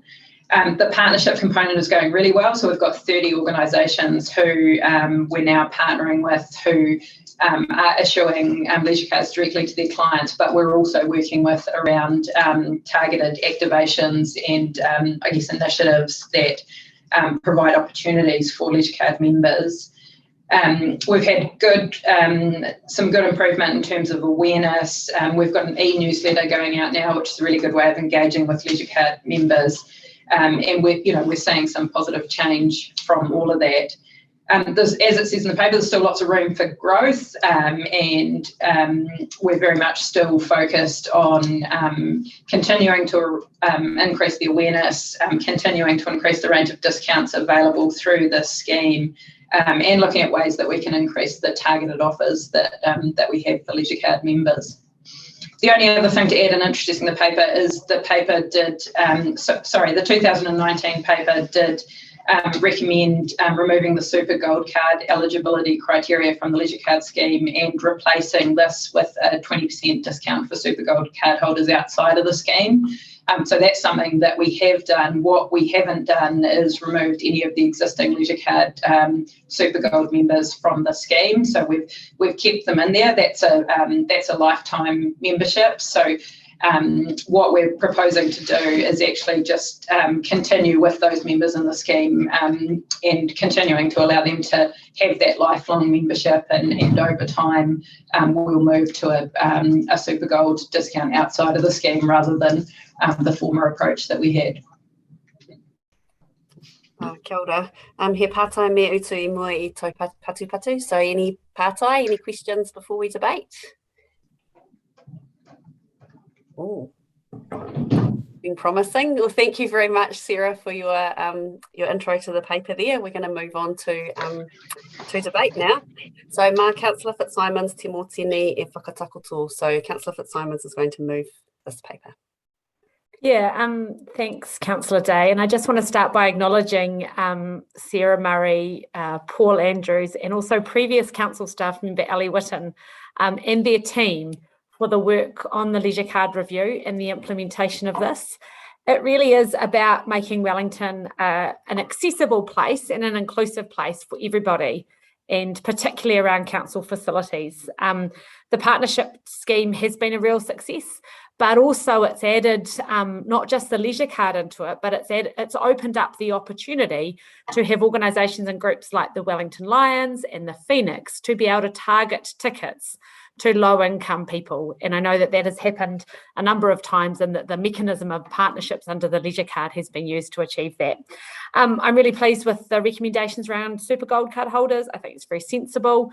I also think that the scheme has a lot more growth potential. There's a lot more we could do, for example, in the arts, for people with disabilities, for people, children, particularly from low-income families, accessing sports teams. So I think this card has got lots of potential to be rolled out, including with the private sector as well, to make sure that just because your family is poor doesn't mean that you don't get access to all the wonderful opportunities that Wellington has as a child, and for everybody. So I hope this will be broadly accepted by councillors, ideally quickly.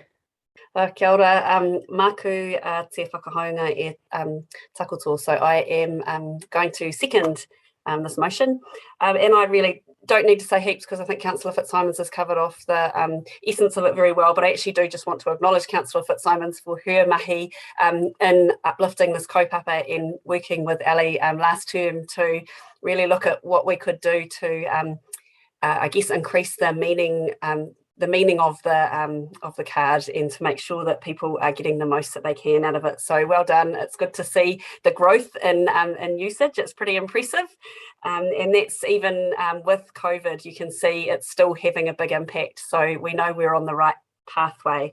And I really do want to acknowledge the ongoing mahi that staff are doing. To Sarah and the team, thank you so much for continuing this on and looking for partnership opportunities. It's really appreciated and really important to make sure that Wellingtonians can all access the things which we should be able to access by right. And I think it's important that you acknowledge, Sarah, that there's still work to do and room for growth, and you can see that really well articulated through the report. Obviously, just we need to make sure that people are using their card as much as they possibly can, which is something I know that you've identified. And the e-newsletter is a really great addition, so that people can see the opportunities that have been added and understand how to engage with the different things that are provided through the card. And the challenge that we do need to be able to shake is that it's just around swimming pool access. So I think it is important to be able to help Wellingtonians see it can mean so much more. And yes, Councillor Fitzsimons, I also would like to see it branching into the arts and making sure people can participate in things that otherwise you just don't know are out there. So yeah, I think a fantastic report and really good to see where we're going, and look forward to hearing in the future how it goes. And I think it looks like Councillor Pennant would like to speak. Kia ora, Councillor Day, thank you. Sorry, I just didn't get my hand up quickly enough to ask staff a question. So hopefully Councillor Fitzsimons will be able to help me. Look, I think the two of you have made some excellent comments, and obviously any tool that gives people greater access to good services is something I would support. Councillor Fitzsimons, if you could just address the issue of barriers.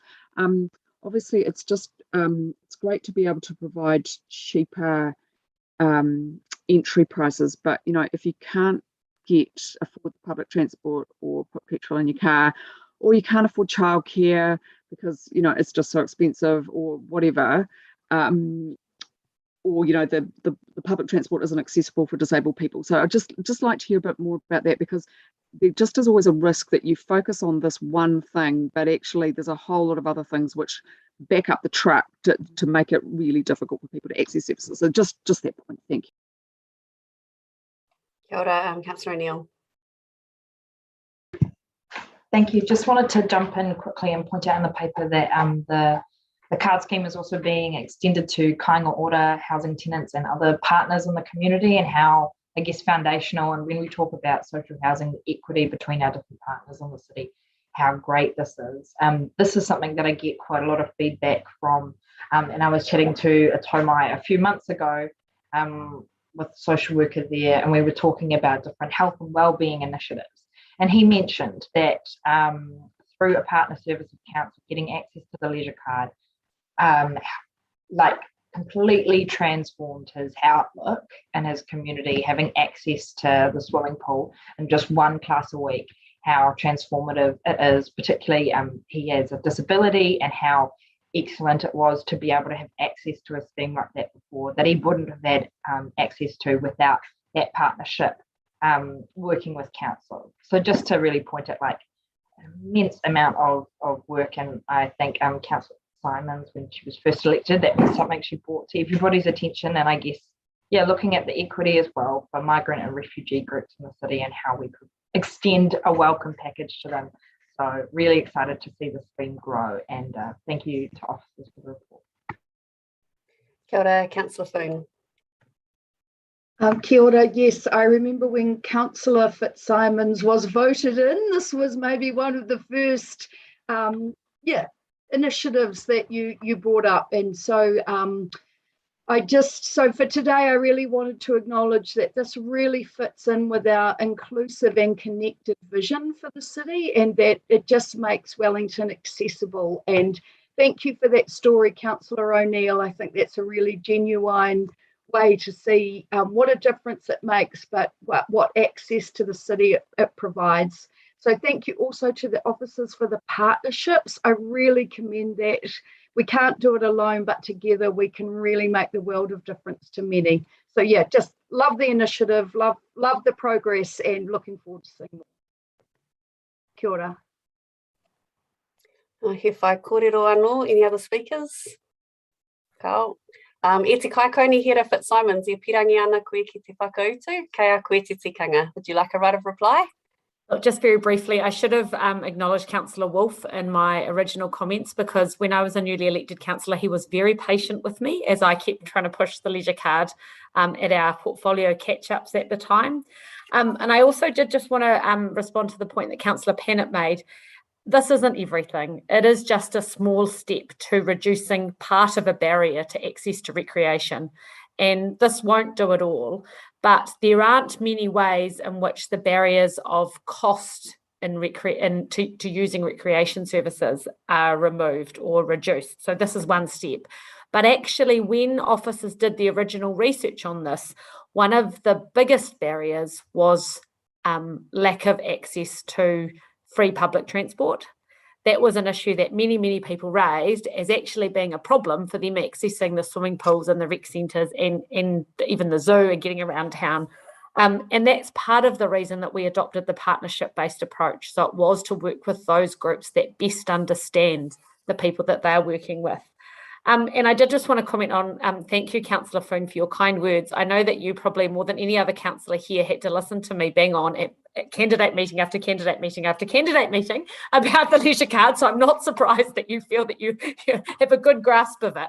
And I guess I just wanted to say to any aspiring councillors who might be watching this or even running, that I think the extension of this scheme would make a very good election platform. So you might want to think about the ways that it could be extended out into the arts community or CCOs or the private sector, and it would be a great opportunity because residents did really connect with it and wanted to see the change that it's delivering.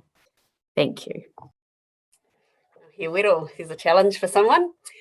Anai nei ki potitia te motini. So I now put the motion which has been moved and seconded. You can vote.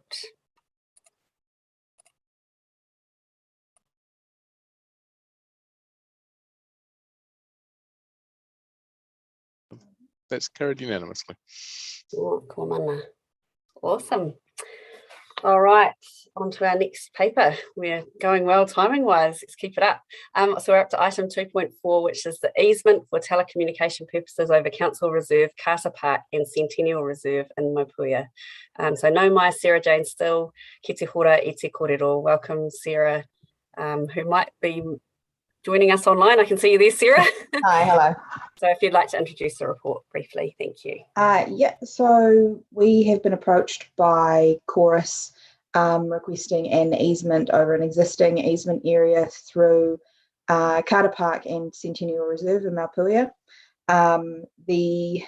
So they currently have their easement as part of their title, but what they are doing following the previous merger of Spark and Chorus, shifting ownership of the assets that they have in that area to Spark.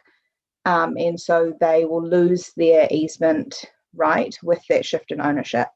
And because they've still got assets in that area and need to maintain them, they would like to have their own easement over the exact same area. There's no works happening. The cables have been in there for almost 30 years, I understand, and there is no planned sort of disturbance of the reserves. It's just essentially a paper exercise. Kia ora, he patai me tui mua I tau patu. Are there any questions? Oh, yep. Councillor O'Neill, he patai. He patai anō. Thank you, Sarah Jane. So it's mentioned in the report, but just on the ground, will anything be changing in terms of access to the site? Any new paths made or any new maintenance that we have to take on to get this easement? No. So the cables themselves sit just off like the road. So there's a formed carriageway through there, and the cables either sit in that road or just sort of off to the side. So there's nothing happening. Cool.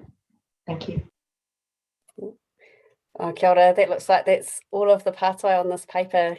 Kia ora, Sarah. Thank you, Sarah Jane, for answering the question and introducing that. Mā te motini e whakatakoto. Who would like to move this paper? Anyone jump at the opportunity? Councillor O'Neill, you could move the paper. Yep, I'm very happy to move this paper, and I don't feel the need to speak too long on that.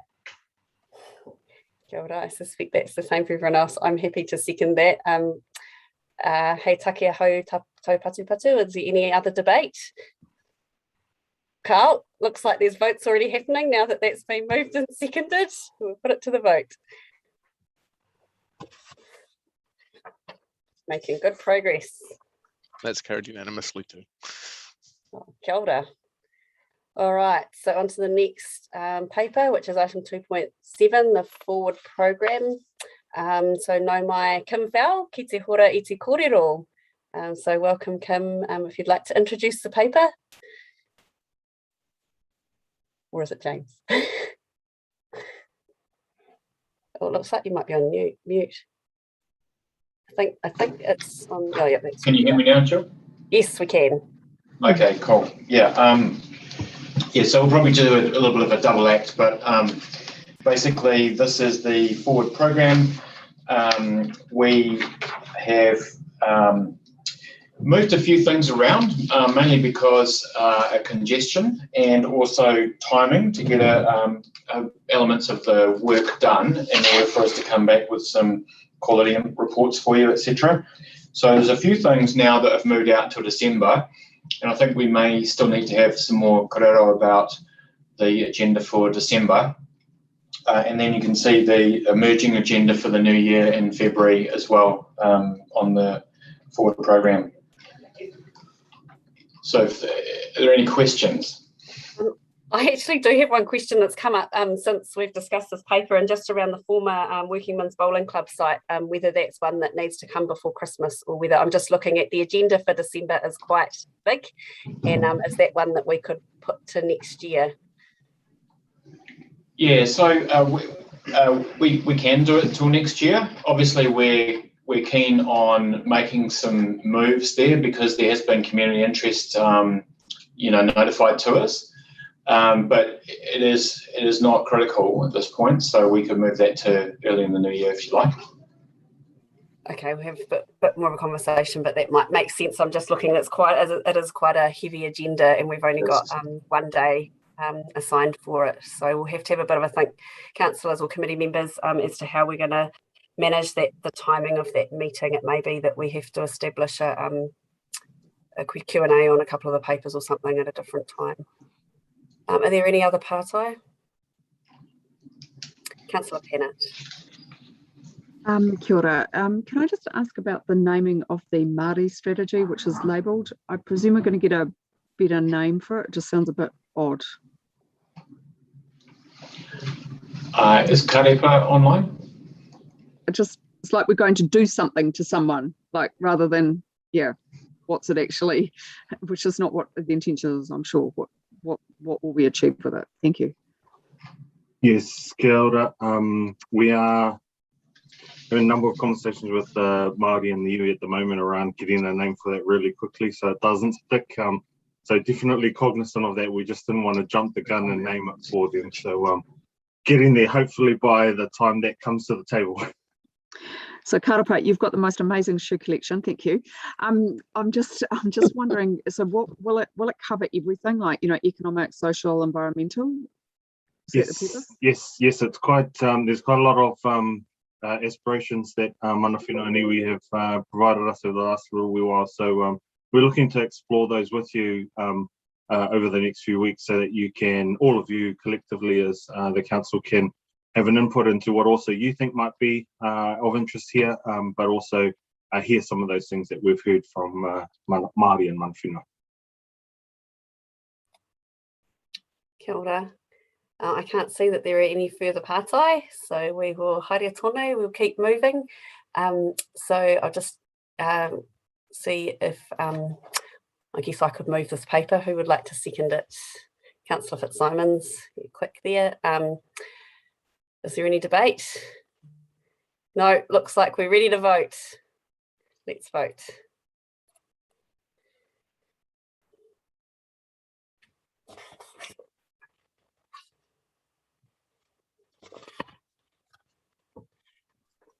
That's carried unanimously. Fantastic. We're hooning through. Okay, now we're going to move to item 2.8, which is actions tracking. So no mai Kim Fowle kōrua ko James ki te hora I te kōrero. So handing over to you to introduce the paper. Kia ora koutou again. Thank you, Jill. The action tracking has been updated again. There are quite a few actions here that are related to the Housing Action Plan update, which will be coming to Pūroro Amoa Committee this month. There's quite a few actions related to that, which hopefully will be closed out, and all the other ones that have been closed out have been notified on the document, and then there are a few where we've attempted to put an estimated date of completion against each of those. So just hand it over to you if there's any questions. Kia ora, he kātai. Kao. Māwai te motini e whakatakoto. Who would like to move it? Oh, Councillor Rush, have you got a question? Oh, I was just going to say, it's getting quite a lengthy list, and I just suppose, I don't know about all my colleagues, but I'm struggling to read this actually, even with my glasses on. So I don't know if that can be fixed somehow, but it's not very easy to read. Just on, I suppose, refresh, on the left-hand side it says date, so I'm assuming that's the date that the action was put out there. That's correct. Yeah, okay. So it just needs to make it more legible. That'd be ideal, thank you. Absolutely, Councillor, I hear you on that one. It is a relatively unsophisticated format at the moment. So we have, interestingly enough, got a project underway via Creative HQ GovTech Lightning Lab, which is looking at how we improve our presentation and accessibility of this information. Ultimately, that will deliver a better solution, but it may be a few months away. All right. Well, delivering the agendas would be great too, but I'll take that up elsewhere. Councillor Rush, we've got an email to provide feedback on that process. Yes, I think it probably is helpful if we follow this up offline, because it's actually an issue for all the committee papers. I think it might be how it's uploaded as well to diligence, so we can follow that up. Kia ora. And so I think who was going to move the paper? Councillor Fitzsimons, do you want to move it? Cool. Councillor Matthews, you can second. And so we'll put that to the vote.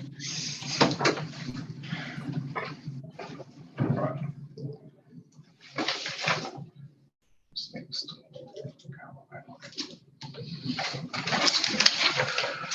That's carried unanimously. Well, we're making such good progress that we've made it to the papers that we're expecting to do on Thursday. So this is looking promising for Thursday for people. So we're moving on now to item 2.5, which is the Trails Wellington new track proposal for Matarangi, Mount Victoria. Now I'm just going to have to check. Are Ella and Beck available? We've got Paul here. Sorry, Sean. We've got Paul here as well. I actually if you just type on there a minute, I actually thought we were going to do the grants subcommittee one first. Sorry, my bits of paper all look the same because they've all got the same shading on them, so I've got myself confused. Sorry about that. So we're going to go to item 3.1, and that gives officers a chance to get sorted there. But this is item the item around the Kāwai Whakatipu committee, grants subcommittee, and just seeing if Mark Farah is online. You're there. I can see Mark. Mark, are you able to join us to introduce the paper? Oh, yep, looks like your video is coming on.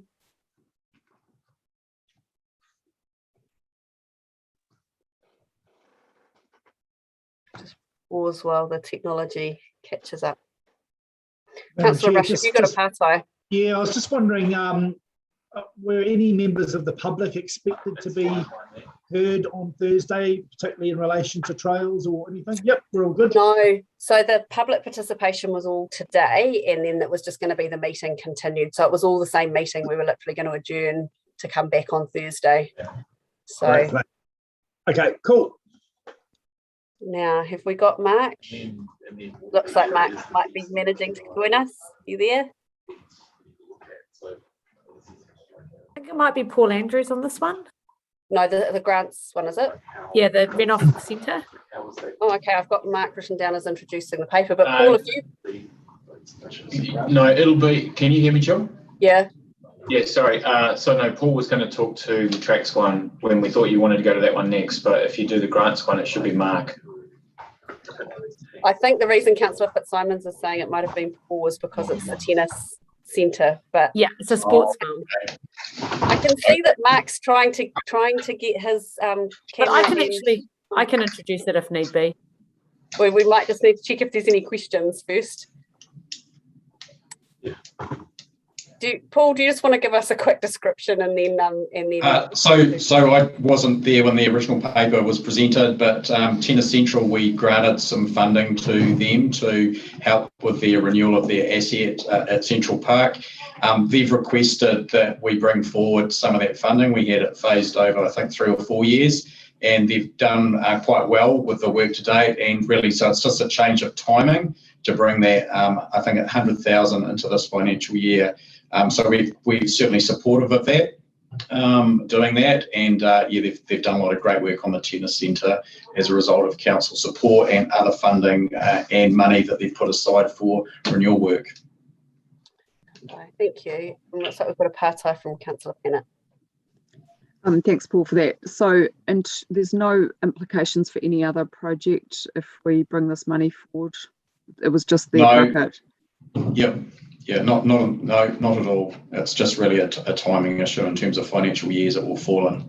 Because they've been able to get their work done quicker than you might have thought. Yes, yeah. And it certainly makes sense in the current market for them to push on and complete their projects. Yeah. So Councillor Fitzsimons te motini e whakatakoto. So Councillor Fitzsimons is going to move the paper. Yeah, look, I just want to introduce the paper very briefly to say, just to endorse the comments that Paul Andrews made. It's really a phasing issue and that otherwise have to halt the work and wait for us for the next financial year. So it's just a sort of sensible approach. So I ask for your support. Kia ora. Councillor Wolf, would you like to second this?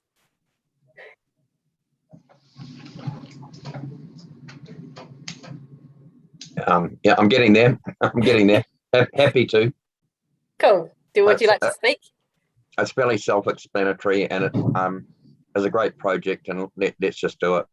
Awesome. Kia ora. Looks like Deputy Mayor Free would like to speak. I'm just going to say, in this day, and when we're trying to spend some of our capital, and we've actually got a project going well, and we're trying to get things done, why would we not support that?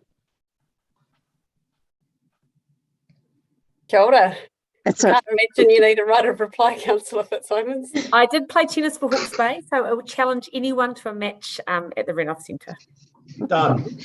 You're on. Oh, who said that? Oh, Councillor Rush.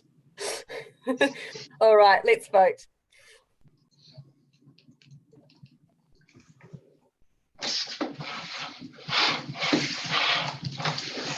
It's carried unanimously.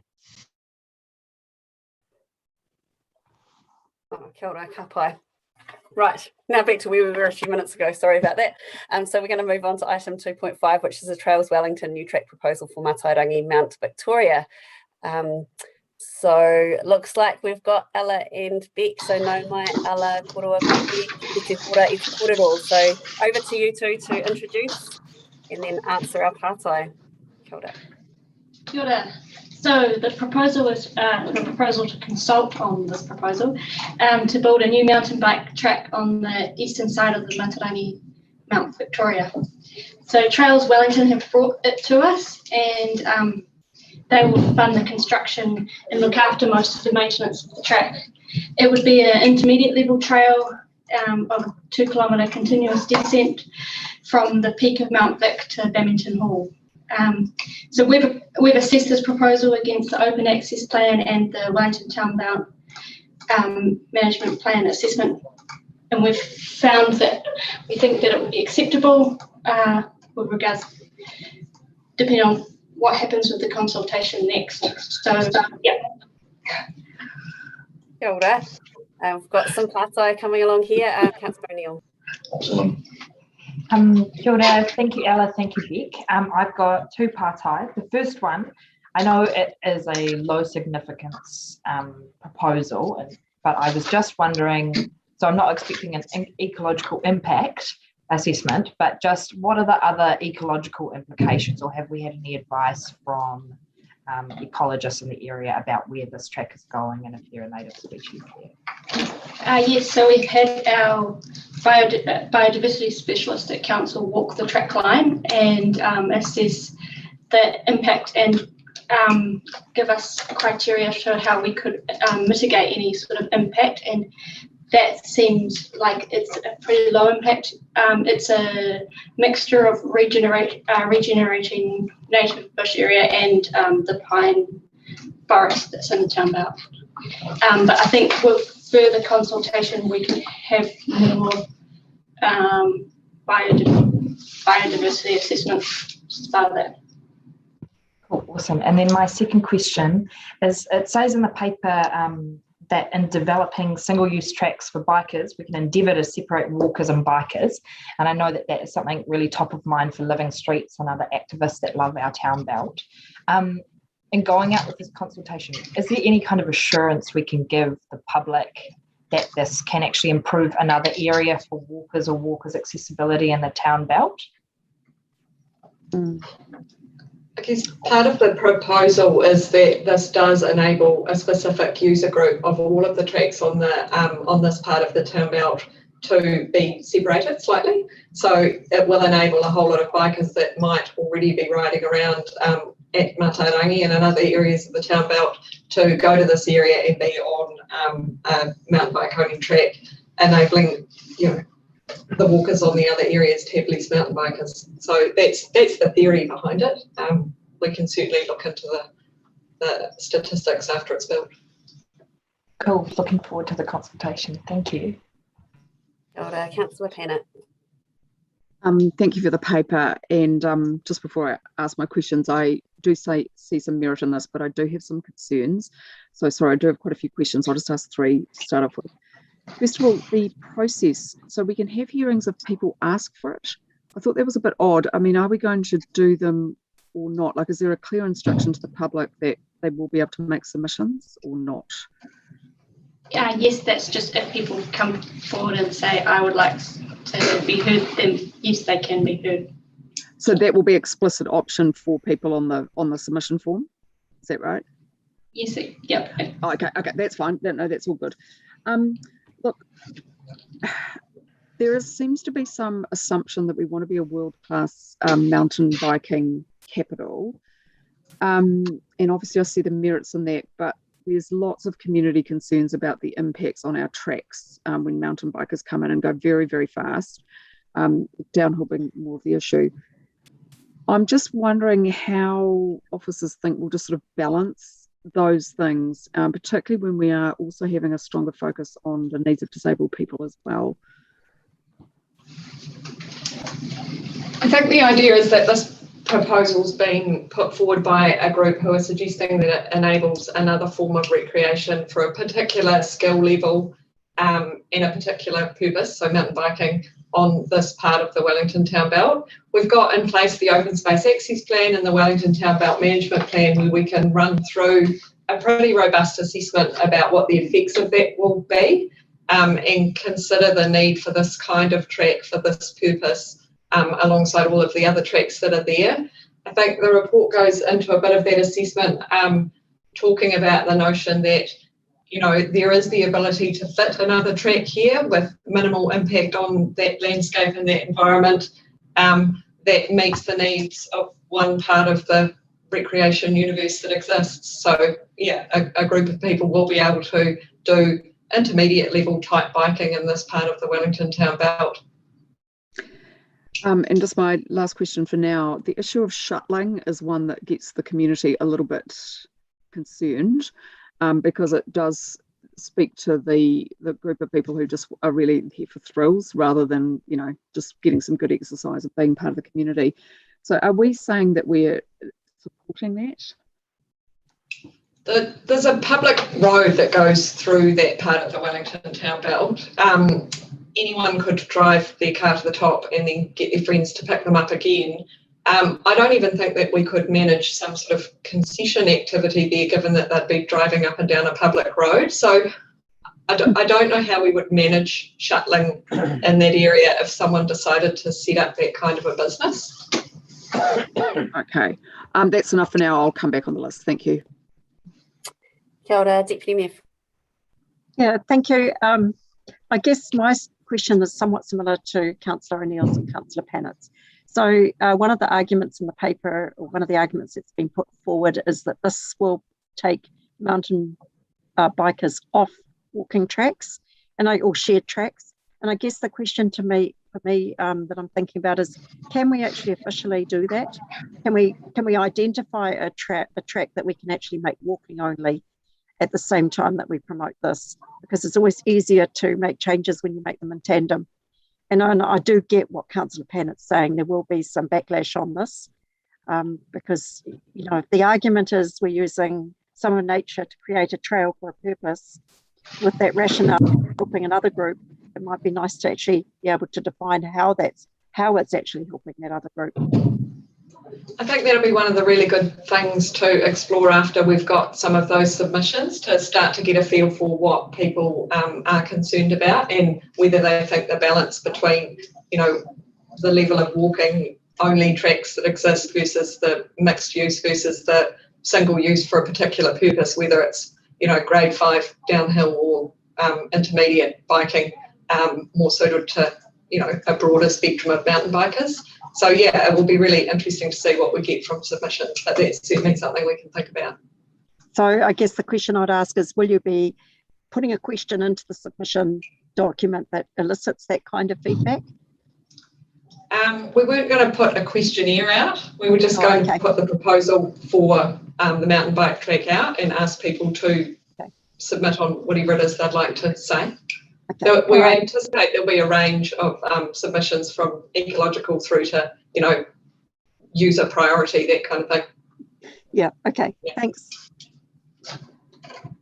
Looks like it's back to you, Councillor Pennant. Thank you. So look, I did do a bit of local consultation on this issue, and the point was raised around what people were told in 2015 when we did the Mount Victoria Matarangi master plan. And really, does that mean that people can come now just with a proposal, and are there going to be any more ones? Because I guess that the fundamental issue here is whether Mount Victoria Matarangi becomes a really big mountain bike area, and some people in Councillor Young in my community do have some concerns about that. Well, there's only so much space on the hill, as you'll know, and so any track that is suggested needs to get assessed in that context. So this one is on quite a different part of Matarangi to where the focus was for that master plan. That master plan, the scope was in fact the western side of the Mount Vic, not the eastern side of the mountain. So it does, yeah, it didn't include this area. I think you might, just in terms of the open space access plan though, we get requests for additional tracks. So councillors, the open space access plan doesn't envisage any or every trail we might build in future. So it does provide a process for us when the community requests new trails, and essentially that's the process we're engaging in here. So we've assessed it against the management plan, the open space access plan, and any other relevant planning. And we think it certainly supports and further engagement with the community based on the merits of the proposal. So as Beck said, we're probably going to get a range of feedback. We always do on these sorts of proposals, and we'll bring that back to councillors with a recommendation following that consultation. But the open space access plan definitely allows for us to consider new proposals. And so you wouldn't envisage that it was necessary to look at that 2015 plan again? Just to, not at this stage. Just No. to look at this, just given what people were told in 2015 and what that. And just last question, about reducing user conflict. I'd actually need to go and walk, just because obviously we haven't much time since the papers came through. I need to go and walk it and where it would be properly and have another look. is there going to be many user conflict points? There's 5 potential user conflicts at the down near the high tata, like right at the bottom where the track would be. Okay, and also, of course, it does end up near hopefully what is not going to be our 4-lane motorway around Hataitai. So, do you think there's enough safeguards in place just to manage those conflicts and to make sure actually riders are safe when they come to the end on the Hataitai side?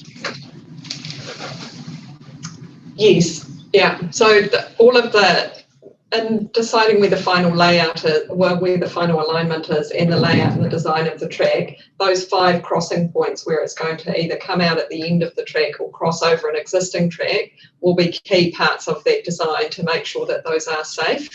The other thing with this one is that it is a grade 3, which is that intermediate riding, which generally means that it's not the top speed. You know, you can conceivably stop at an intersection or slow down at least to be able to see, and making sure that those sight lines are in place and that there's good signage are all part of that detailed track design.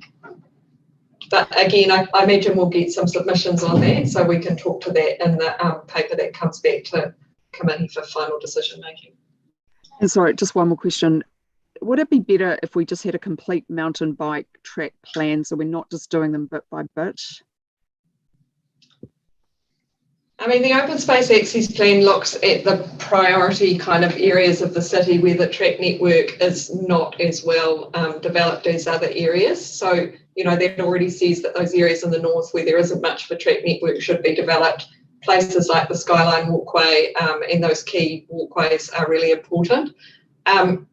Those plans and policies are normally done once every 10 years or so, and a lot can change in that interim period. So attempting to develop an entire tracks network and lock it in place forever is a really difficult thing to do, and I don't know would necessarily result in the best outcomes for the communities who want to use these tracks. I think we will review the open space access plan in the not too distant future, and we can have a look at some of those high level principles about, you know, what does the whole track network look like, who's it providing for, who are we prioritising, how can we look at accessibility, different user groups, that kind of thing. So just to add to what Beck's talking about, we obviously bringing back the engagement and a track proposal for Te Kāwai Reserve. And I think having worked through that process, we've probably developed some quite good new tools to use in the future when we assess these sorts of proposals, particularly on a larger scale area like Te Kāwai. So I think we're certainly looking about how we will apply those prioritisation and experience principles around the track network we've got, because we do actually have quite a bit of pressure on us to build new trails in the city. And we, you know, when we consulted on the Outer Greenbelt plan, we prioritised 3 areas that we would do further engagement with the community. We've already done 2 of those areas, or all 3 of them? No, 2. 2, yeah. Kia ora. Is that all of the pātai? It looks like it is. So thank you very much to the staff for introducing the paper and answering our pātai. Appreciate you doing that. So now we're going to move on. Mā te mea tuarua, te mōtini e whakatakoto. So the Deputy Mayor is going to move the paper. Thank you, Jill, Councillor Day. Look, it does actually give me quite a lot of pleasure to introduce this paper. I have, of course, been a long advocate of building a cycling ecosystem in Wellington, and I think mountain bikes are part of that. And as to whether we should be or aim to be a world-class mountain biking destination, I think it's almost been decided for us that we are working quite successfully towards being a world-class mountain biking destination, and we no doubt we have a very fervent community of mountain bikers who want to help us achieve that. I do take on board the fact that we need to bear in mind everybody's needs. So that's why I asked the question about the balance here, especially in the sensitive area like the Town Belt and Mount Victoria. I still think that there is opportunity to hear from the community about that, and we must be open to what we hear and sensitive to the needs of other user groups.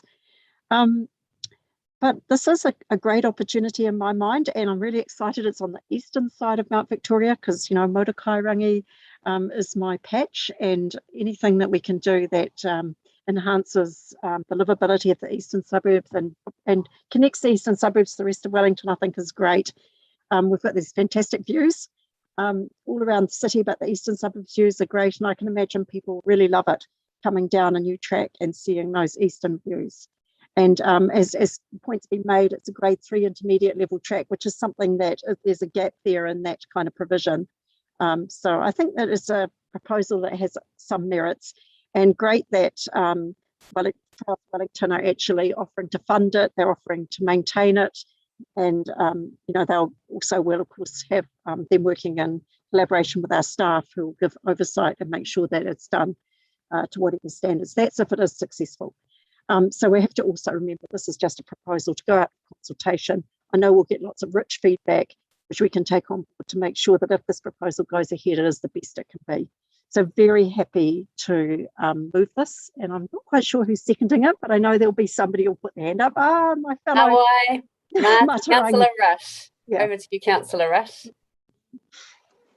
Yeah, I'm pretty excited by this. The Trails Wellington folks are well organised. They've got a great vision, a lot of energy, and a lot of support, quite a diverse range of folks. So more power to them. And yeah, I mean, I have to say, I drive along Alexandra Road routinely, heading from you know, Hataitai through to you know, to Newtown, and you do wonder, well, what's just down there? And actually, there's some nice paths down there, and it goes down actually to my rugby club. But I've never been up or down that hill, so this will open up a new area, which will be a lot of fun. But of course, we do need to be sensitive to the folks that we will hear from during the consultation phase. But I think it's a good project to take out to our folks. Kia ora, Councillor O'Neill. Kia ora, really pleased with this paper.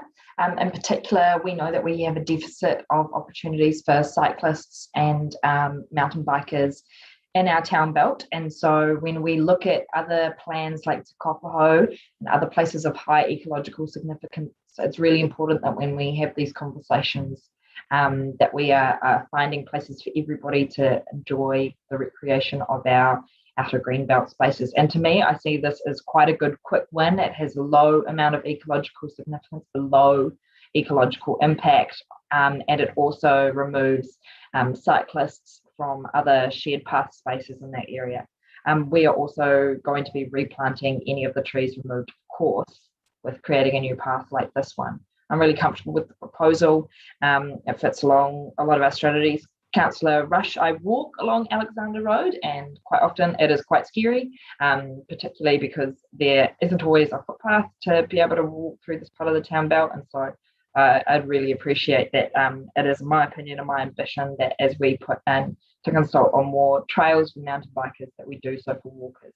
And just to note as well that a few of us have been contacted by Alan Blake and Living Streets Aotearoa and other members of our community to try and ensure that this still remains a really safe and walkable part of our green belt, particularly on Matarangi Hill. Kia ora, Councillor Penn. Kia ora, Councillor Day, thank you for that, and thank you to my colleagues for the speeches that they've made. Look, I'm going to vote against this, which is not my usual practice to vote against consulting, because I do have some concerns, but I do just want to start off by acknowledging the hard work of the mountain bike community. As Councillor Rush says, they are very organised and they've worked very hard, and I'm very much a big supporter of people getting outside and getting fit and enjoying nature. And yeah, they've worked incredibly hard. But I guess my view is that this is quite a big proposal, and I think it actually needs a bit more work on it and some more thinking about actually how much space we do give over to mountain bikers. I have had constructive conversation with Trails Wellington, hopefully, about this, and just to say, you know, like, there is a view in parts of our community that mountain biking is quite a tricky activity in parts of our open space network where people feel quite vulnerable when they're just going along having a nice walk. If there are, disabilities to manage, then definitely, I presume this will go up for consultation. Definitely want to hear about that, and whether the activity, just like when we're talking about the road, is whether it's appropriate to have walkers and fast-moving mountain bikes on this precious land, just as we would worry about having cyclists and motor vehicles in the same space. I think it's just a relevant one to ask. There is significant concern, and I guess, I do query whether wanting to become a mountain biking capital is quite the right way to go. For me, enjoying nature is about respecting it, going slowly, trying to do as little as possible where we can. Obviously, we do have to have places to live, but we are now in the midst of an ecological crisis where we have had such an impact on our natural environment that I think we do need to think really carefully about how we do use it in a very respectful way, given our inherent reliance on it. I did raise the issue of shuttling. This is one that really does irritate some people, that, like the town belt for me in this particular case, it is a recreational ground, but it's not kind of there for people to get a big exciting ride. It is there for reasonably peaceful and calm recreation, which is compatible with other users. And so the idea that that you get someone to drive your bike up the hill and then you sort of go very fast down it, I think is just something that people do find a little bit difficult, particularly when there is the argument made that it is there for health and well-being. So I think, like I say, I'm sure it will go through, but I do just want to signal that concern that there is, before we give more and more space for mountain bikers, that we do. And in fact, I got a resolution passed through some time ago. Councillor Fitzsimons, your point about how we don't follow up on our resolutions is relevant here, because I did want some more work to be done on user conflict, given it's such a tricky issue, and I don't think that work has been done. So thank you for your speeches, understand the point of view, but that's where my vote will lie today, and I hope we can, at least this time, get some work done on user conflict. Kia ora. I'm just going to quickly speak. I guess I want to remind us of the young people we had come and submit and talk to us about their experiences of mountain biking and what it means for them with connecting for the environment, and also how they take that onto caring for the environment. And I actually think it's really short-sighted to think that there's only one way you can connect with the environment, which has to be slow. For some people, moving fast is actually a really important thing for their mental health, and it's not easy to be slow. So I think it's really important that we don't just make rules that fit for our own comfort, but that actually doesn't allow other people to express themselves and to be part of the environment. Personally, I think anything that encourages people to enjoy the environment and respect it and then care for it has to be a good thing. And we've seen some really good evidence of that through the mountain biking community, and they've very clearly told us that that's an important thing to them. And I do really just want to remind you of those young people, particularly those young girls who came and told us how important mountain biking is for them and how it gives them confidence in so many other ways. And I challenge you, Councillor Pennant, to really think about them, because they are part of our community too. Councillor O'Neill. Thank you. So this is a committee, we could talk more months. Just briefly to respond to Councillor Pennant's point, this is like creating a separated, protected cycle lane and removing cyclists off of a shared space that currently they have to share with walkers. So in my opinion, this is actually making it safer for walkers in that area, and I'm sure the officers have clarified this morning that they will look at those different conflict points and merging points. And to note as well, this is not a significant trail, it is a grade 2 trail, and it is taking up very little space. So it's in the paper that it is low significance compared to some of the things we consulted on in Te Kopo, etc. Kia ora. Councillor Paul. Yeah, and just to add on to that, I think the reality is that if you don't work with these groups who have been doing this in good faith, then you'll get more of the kind of rogue people ripping up native trees, native nurseries, making their own tracks. So like, I think it's best to work in good faith with Trails Wellington.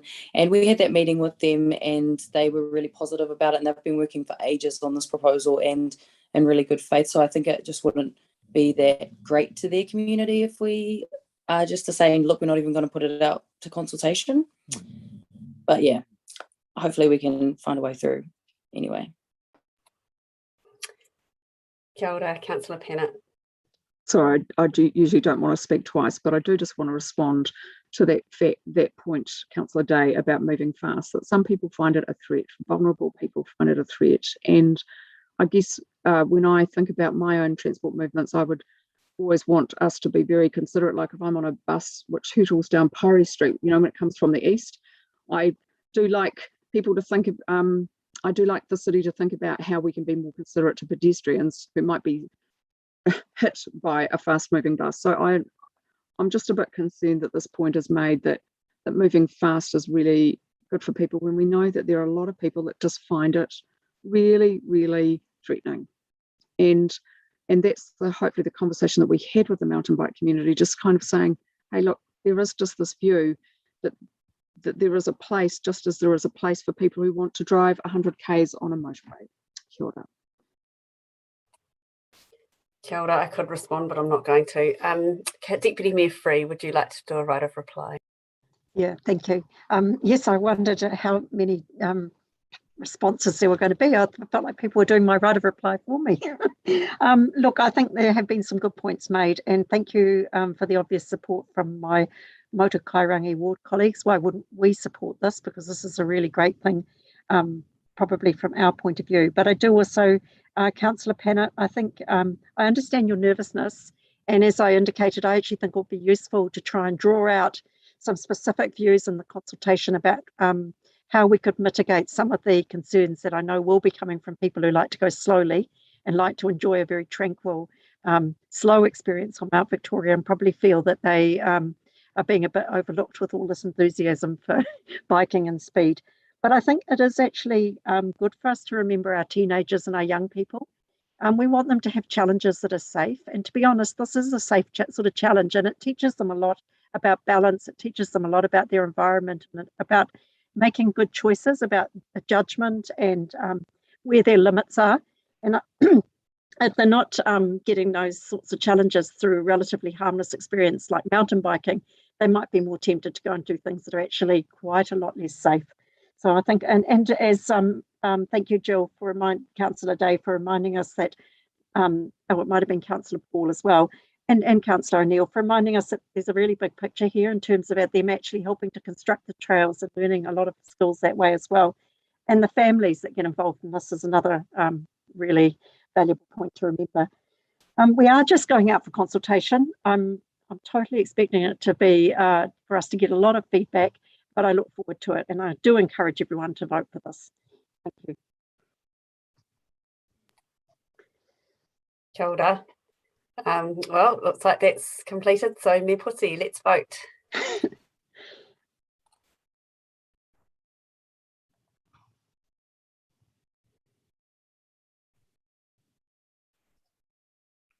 That is carried with 13 votes in favour and 1 vote against, the 1 vote against being Councillor Pennant. Kua mana, that's carried, fantastic. All right, so now we're moving on to item 2.6. This is so good, it's too good to be true. We've made such good progress today. Thank you, everybody. To item 2.6, which is trading in events in public places policy. And I can see Jeff there, and we've got Christine. So no mai Christine, korua ko Jeff, ki te hora I te kōrero. So over to you, Christine, to introduce the report. Kia ora koutou. Can you all hear me okay? Aye. I'm very happy to present the revised trading in events and public places policy today. We've had a couple of workshops with councillors and presented the statement of proposal on the 22nd of June to this committee. The paper presents a summary of the 186 written and 33 oral submissions received during the consultation on the statement of proposal. We've also met with additional groups about their submissions, such as professional dog walkers, accessibility and disability organisations, and trail operators. And we're really grateful for all the input that we've received. The paper sets out the amendments to the policy based on the feedback we've received, and we're asking the committee to agree to the amendments and adopt the policy. And in adopting the policy, the committee will agree to vote the footpath management and trading in public places policies. Additionally, we're asking the committee to approve additional consultation on the proposed reserve and Wellington town belt sites and activities. This consultation is separate to the policy and does not affect the outcome of the policy. This additional consultation is required to clarify specific concerns that were raised during the consultation. And finally, we recommend that the policy does not take effect until July 1, 2022, so that the necessary process and information reviews to support and implement the policy can take place. So I'm happy to take any questions. Kia ora, he pātai me to e mua I tau patu. So any questions? I can see we've got one, Councillor Pennant. Thank you, Christine, for all your work. I appreciate it. I do have heaps of questions. I'm sorry, it's just been an absolutely frantic few days. So I just would like some advice. First of all, this issue of removing the word protect around the environment is one that really concerns me. And particularly as it intersects with the town belt legislation, which, as you may know, I worked with the Mayor and the former Councillor Ritchie on. Could I move an amendment to change that wording back? Because I'm just not sure that it's consistent with the purposes of that Act and about supporting, you know, our natural environment, which of course is very precious.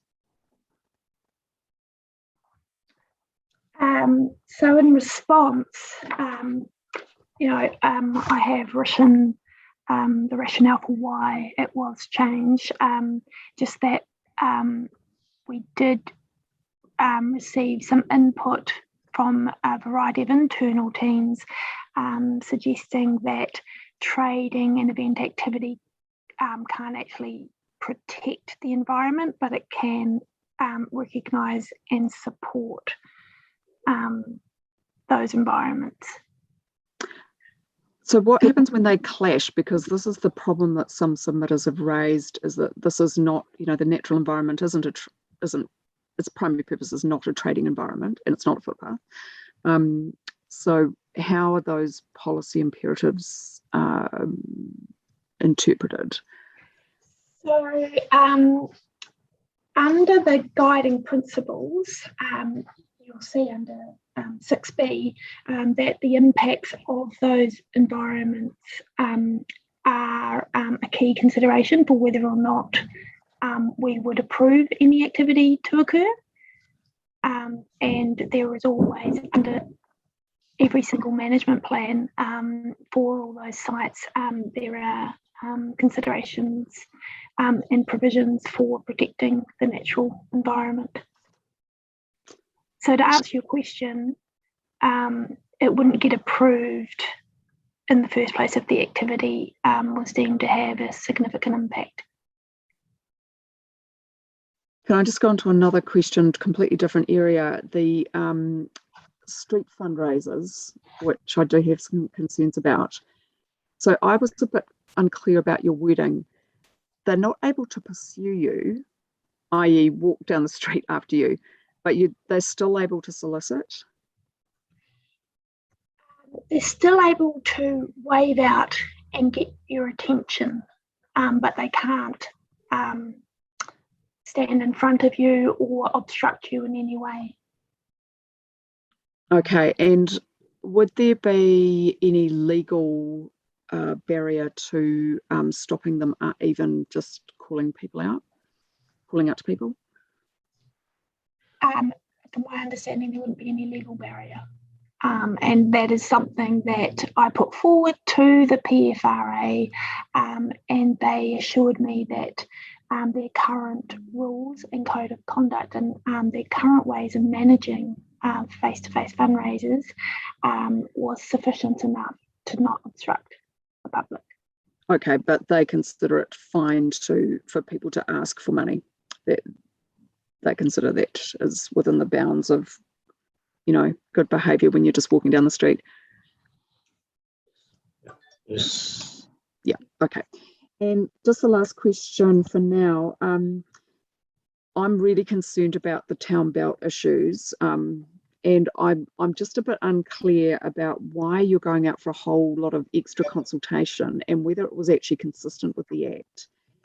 And then the other question I've got, given I've got really, really strong concerns about the actual content, when we go out to consultation, will we be able to let people bring up general issues like, say, about concerts in the town belt, or is it going to be only restricted to those issues that you listed? Sorry, so to answer your first question, could you just repeat the first part of the question? Okay, so first of all, I was just unclear why, having done this very significant piece of work, we are going out for consultation again on the town belt, and whether that was actually because there were issues raised by submitters that this wasn't consistent with the Act, which obviously we have to take really seriously. Yes, and so in the paper and the summary of submissions, I've responded to each of those concerns, and we are complying with the provisions of the Act by carrying out this consultation. With the town belt, it is a slightly different framework that we're suggesting or we're recommending, and that is that each individual licence still needs to come back to the committee for approval, but it doesn't need to go back out to consultation. This proposed consultation is meeting those requirements under the Act. And just the second part of that question was, can people bring up any issue around the way that this policy interacts with the town belt legislation, or are you really strictly limiting to those parts that you listed? Because otherwise I might need to move an amendment, and I'd prefer not to. I just hope it is broad enough to allow for, because there is some strong concern in the community about what people consider commercialisation. I'm not 100% sure I understand the question. Sorry, so what I'm saying is you have listed in your document the things that you're going to go out for consultation on. Yes. Does that prohibit people from raising the fundamental issues which they see as being about, okay, so it doesn't. No, so that's okay. We can allow people to provide any other comments that they would like to in that consultation. Jeff, that's great, because I don't need to move an amendment on that point now. Thank you. Appreciate that. I'll go back on the list. Thank you, Jill. I thought I had to put my hand up so you could see I had a question. So my question's around the Tawa Plaza situation, which is kind of unique in Wellington, because it was the upgrade process that was done a few years ago that brought the opportunity to be able to have electrical connections so the community could do events there available to the public. The thing that seemed to be missing was the connection with how you get the connection device that you need to use, and then book the space so that you know that when you get there and you organise your event, you're going to be able to use it. And I understand that through this paper there wasn't really provision for that, because what we were talking about was the town belt as far as events and how that would be managed. But we haven't really got a way of, I guess, formalising that, except that you are sort of recommending through the community centre. But I guess just with the thought that we've got a few other town centre upgrades that are potentially in process, and hopefully this sort of opportunity is available to those communities, what could we do to make sure that we've sort of got a formalised process which helps the community? Yeah, so we are currently working with our internal team. So I have raised those specific Tawa Plaza concerns, as well as the other concerns we heard from submitters around wanting local areas to trade and activate, and that the community had some control over that. It wasn't the council sort of imposing trade and activity on the communities that we saw fit. So yeah, so the teams are all aware that there is currently an issue, and we are making improvements to those processes. So for the tower example, we've worked with the community centre and the events team. So the events team is supporting the community centre with the information they need to make it easy for the community space. So to answer your question, it's a work in progress. And as you've seen in the policy, or in the paper rather, we are recommending that it doesn't go live until July to give us the time to streamline those processes, which we know are currently an issue and are inhibiting trading activity to take place. Yes, and I guess the follow-up question is there any conversation happening with the urban design team who led that process, because it was an amazing process for the community and we were really excited about the opportunity to be able to activate the space, and I guess for them it's making sure that what they plan and what they do feeds through. So is the conversation happening in that direction as well? Absolutely, they've been part of the conversation. Wonderful, that's awesome. Thank you. Councillor Foon.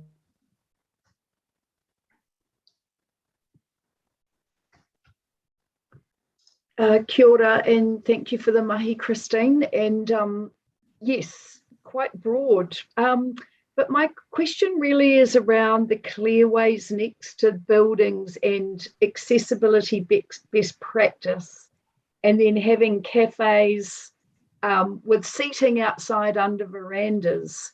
And so the recommendation is if things outside the shop or the cafe can't be moved to the external side of the footpath, that we make sure we include barriers so that, you know, it can be decipherable as you're going past. Can you just explain, have I got that correct? And also if cafes are, what will be the change for cafes to get this new practice in place? So that was our initial proposal, that all activity would be curbside.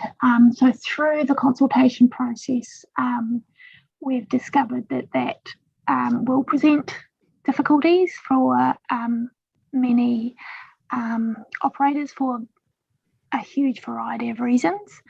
And so what we've now proposed is, through this new amended policy, is that we have a high level commitment to accessibility, and that we commit to a continuous accessible path of travel, which is a minimum of 1.8 metres wide where practicable, and that that is aligned to the frontage zone. And those measurements can increase when we've pedestrianised an area, or where there is high pedestrian traffic. But how we do it from a design perspective will be provided for in the Wellington design manual, which is currently in draft. And that's to achieve consistency throughout the city.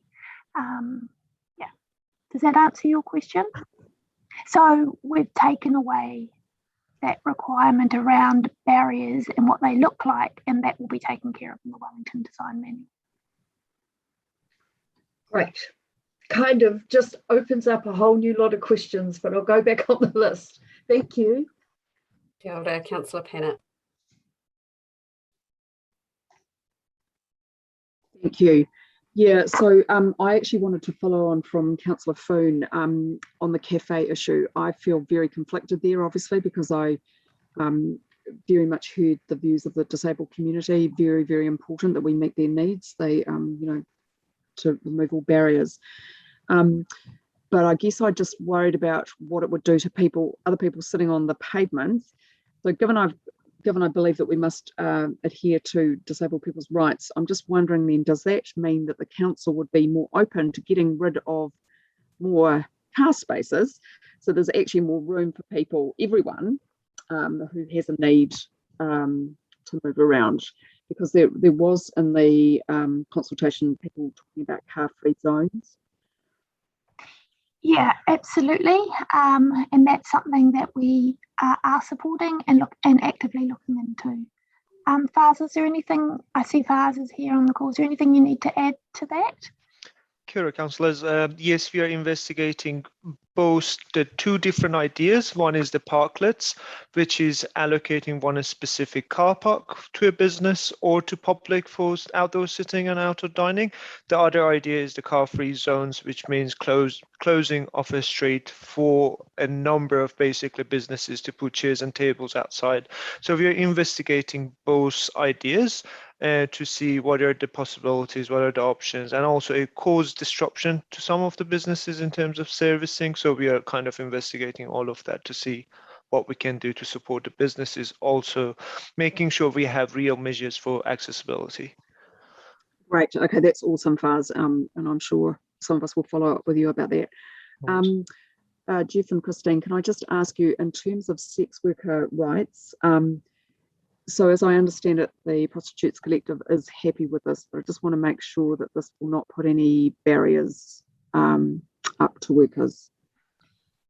Because it seems like it's not in here, right? So that's right, because it's not an issue. So their submission was largely around that we use the Prostitutes Reform Act and the district plan to put in the requirements, and that is what we currently use, as well as our public places bylaw, which is where we have the provisions around advertising.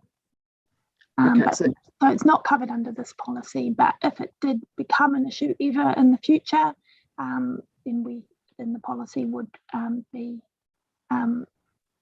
used to license the activity if we needed to, but at this point it's not, so we haven't.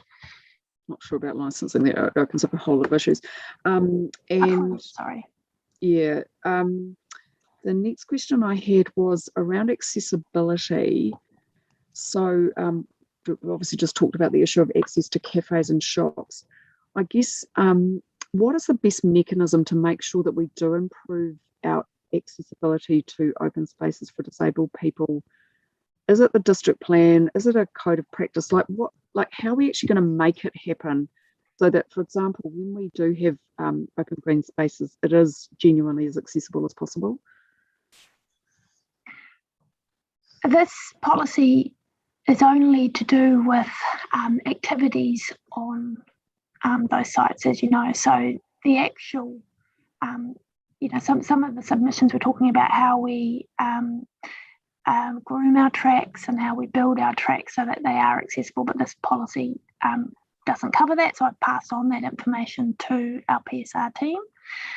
I just mean accessibility to the part that the policy does cover.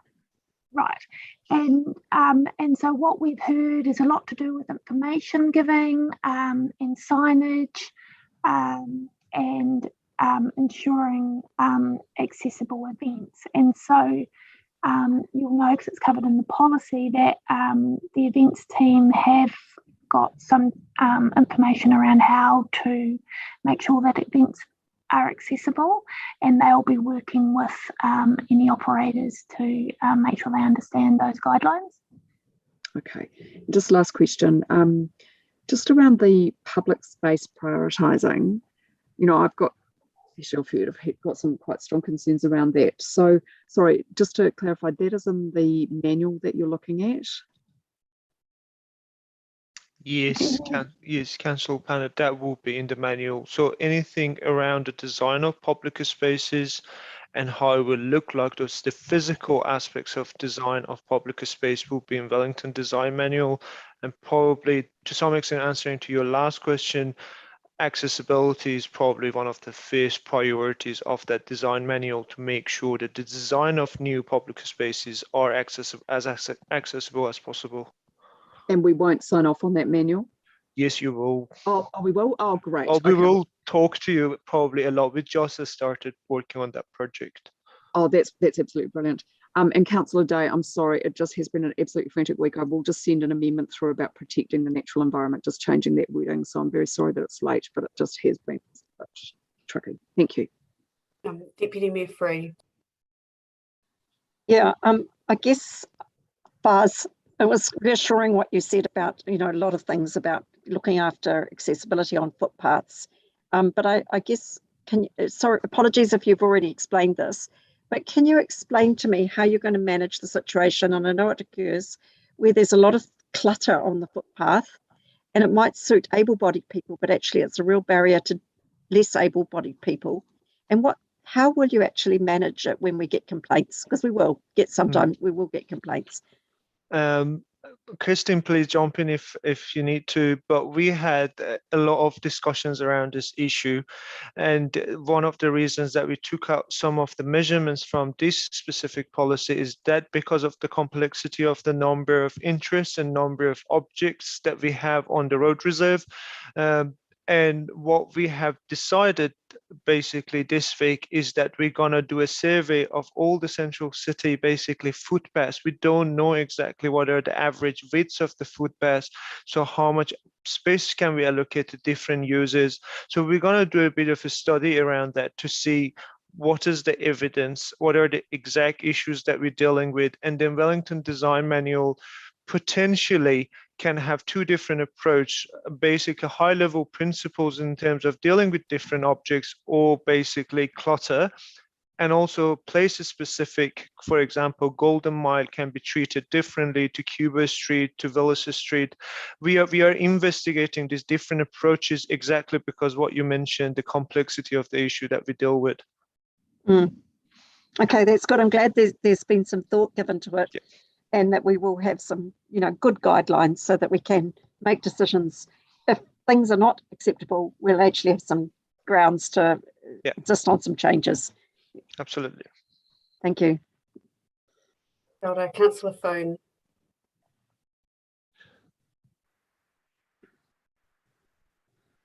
Kia ora. My question is about some of the submissions that were about trading, cafes being able to trade in public spaces. And Christine, I know I asked this, so actually I'm just wanting you to get your answer out to all councillors really, which is about, is there any way possible that we can, how do we help cafes to be able to trade outside at the moment, given the social distancing requirements, and actually that we want to have a really vibrant capital over the next few months. And so you've come back with a wonderful answer, which I thought was a good time to get it out there. If that's okay. So we are about to announce that we will be offering free outdoor dining over summer for anyone wanting to expand their areas, and hopefully into autumn as well, depending on the weather. Hurrah! Thank you. Kia ora, Councillor Young. Oh, so it's just, it's a bit about following up from Councillor Free about the pavement clutter. I just wonder whether we can actively monitor those Richard Sandwich boards with their ghastly sort of poetry, philosophical drivel, but more importantly, a real hazard for anyone who has a disability, including sight and physical things. And I know we do monitor them, but just walking down the terrace, you know, I noticed some have got licenses, some have got expired licenses, and some have no licenses at all.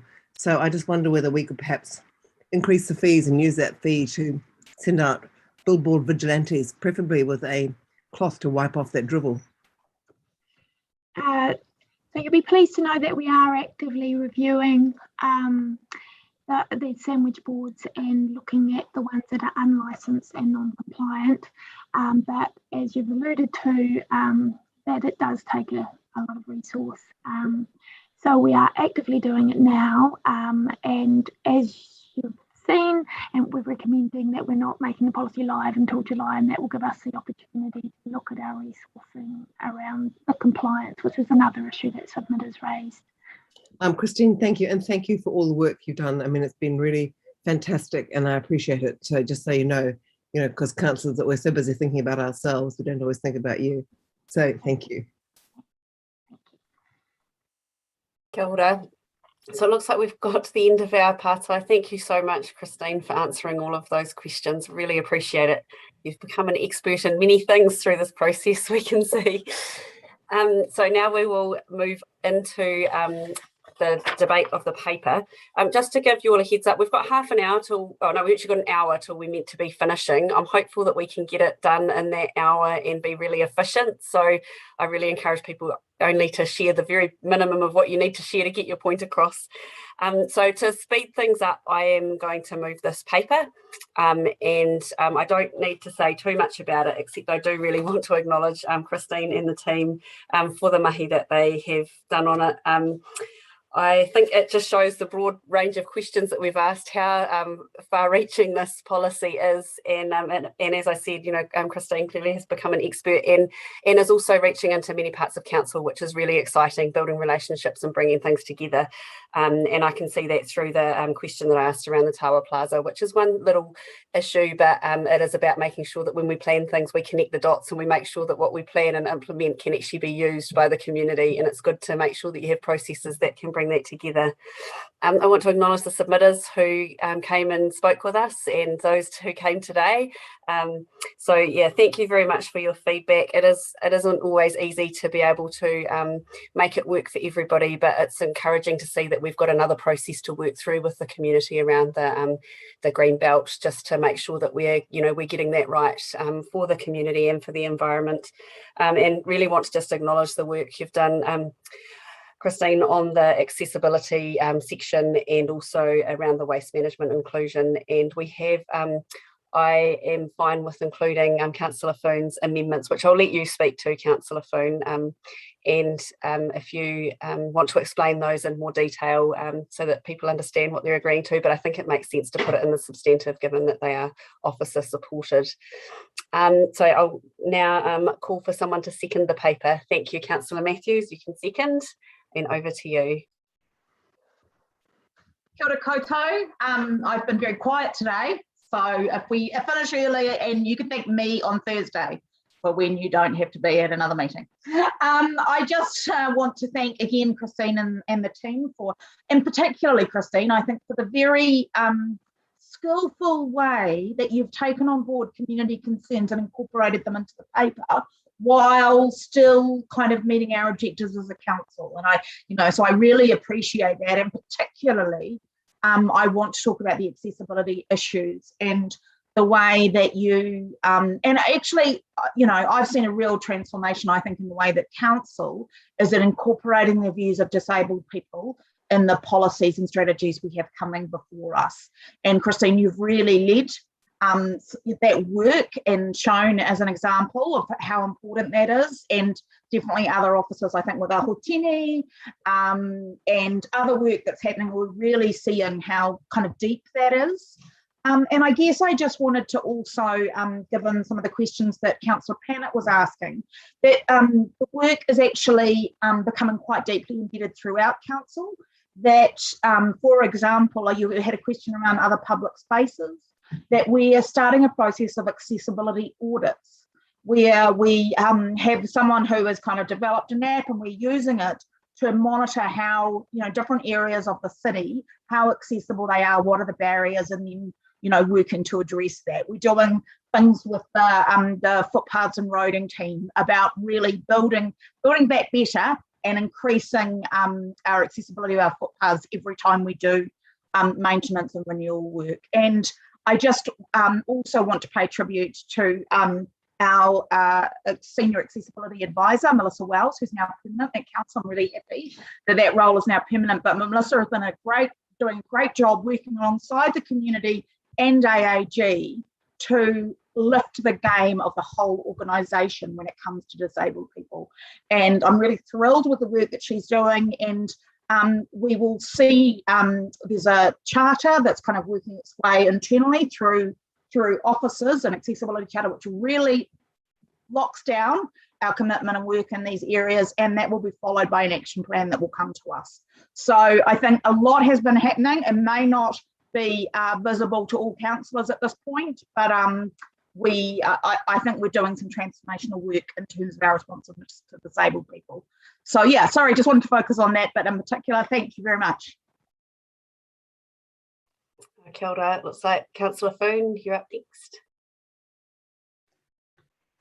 Kia ora, yes, and I do want to acknowledge Christine and the team for your work on this, and I think we all remember your engagement in your first workshop, and we really appreciated the style that you brought this conversation to us. So please be encouraged to carry on challenging us in ways that we're not doing every day, and make us think better or differently. So thank you for that.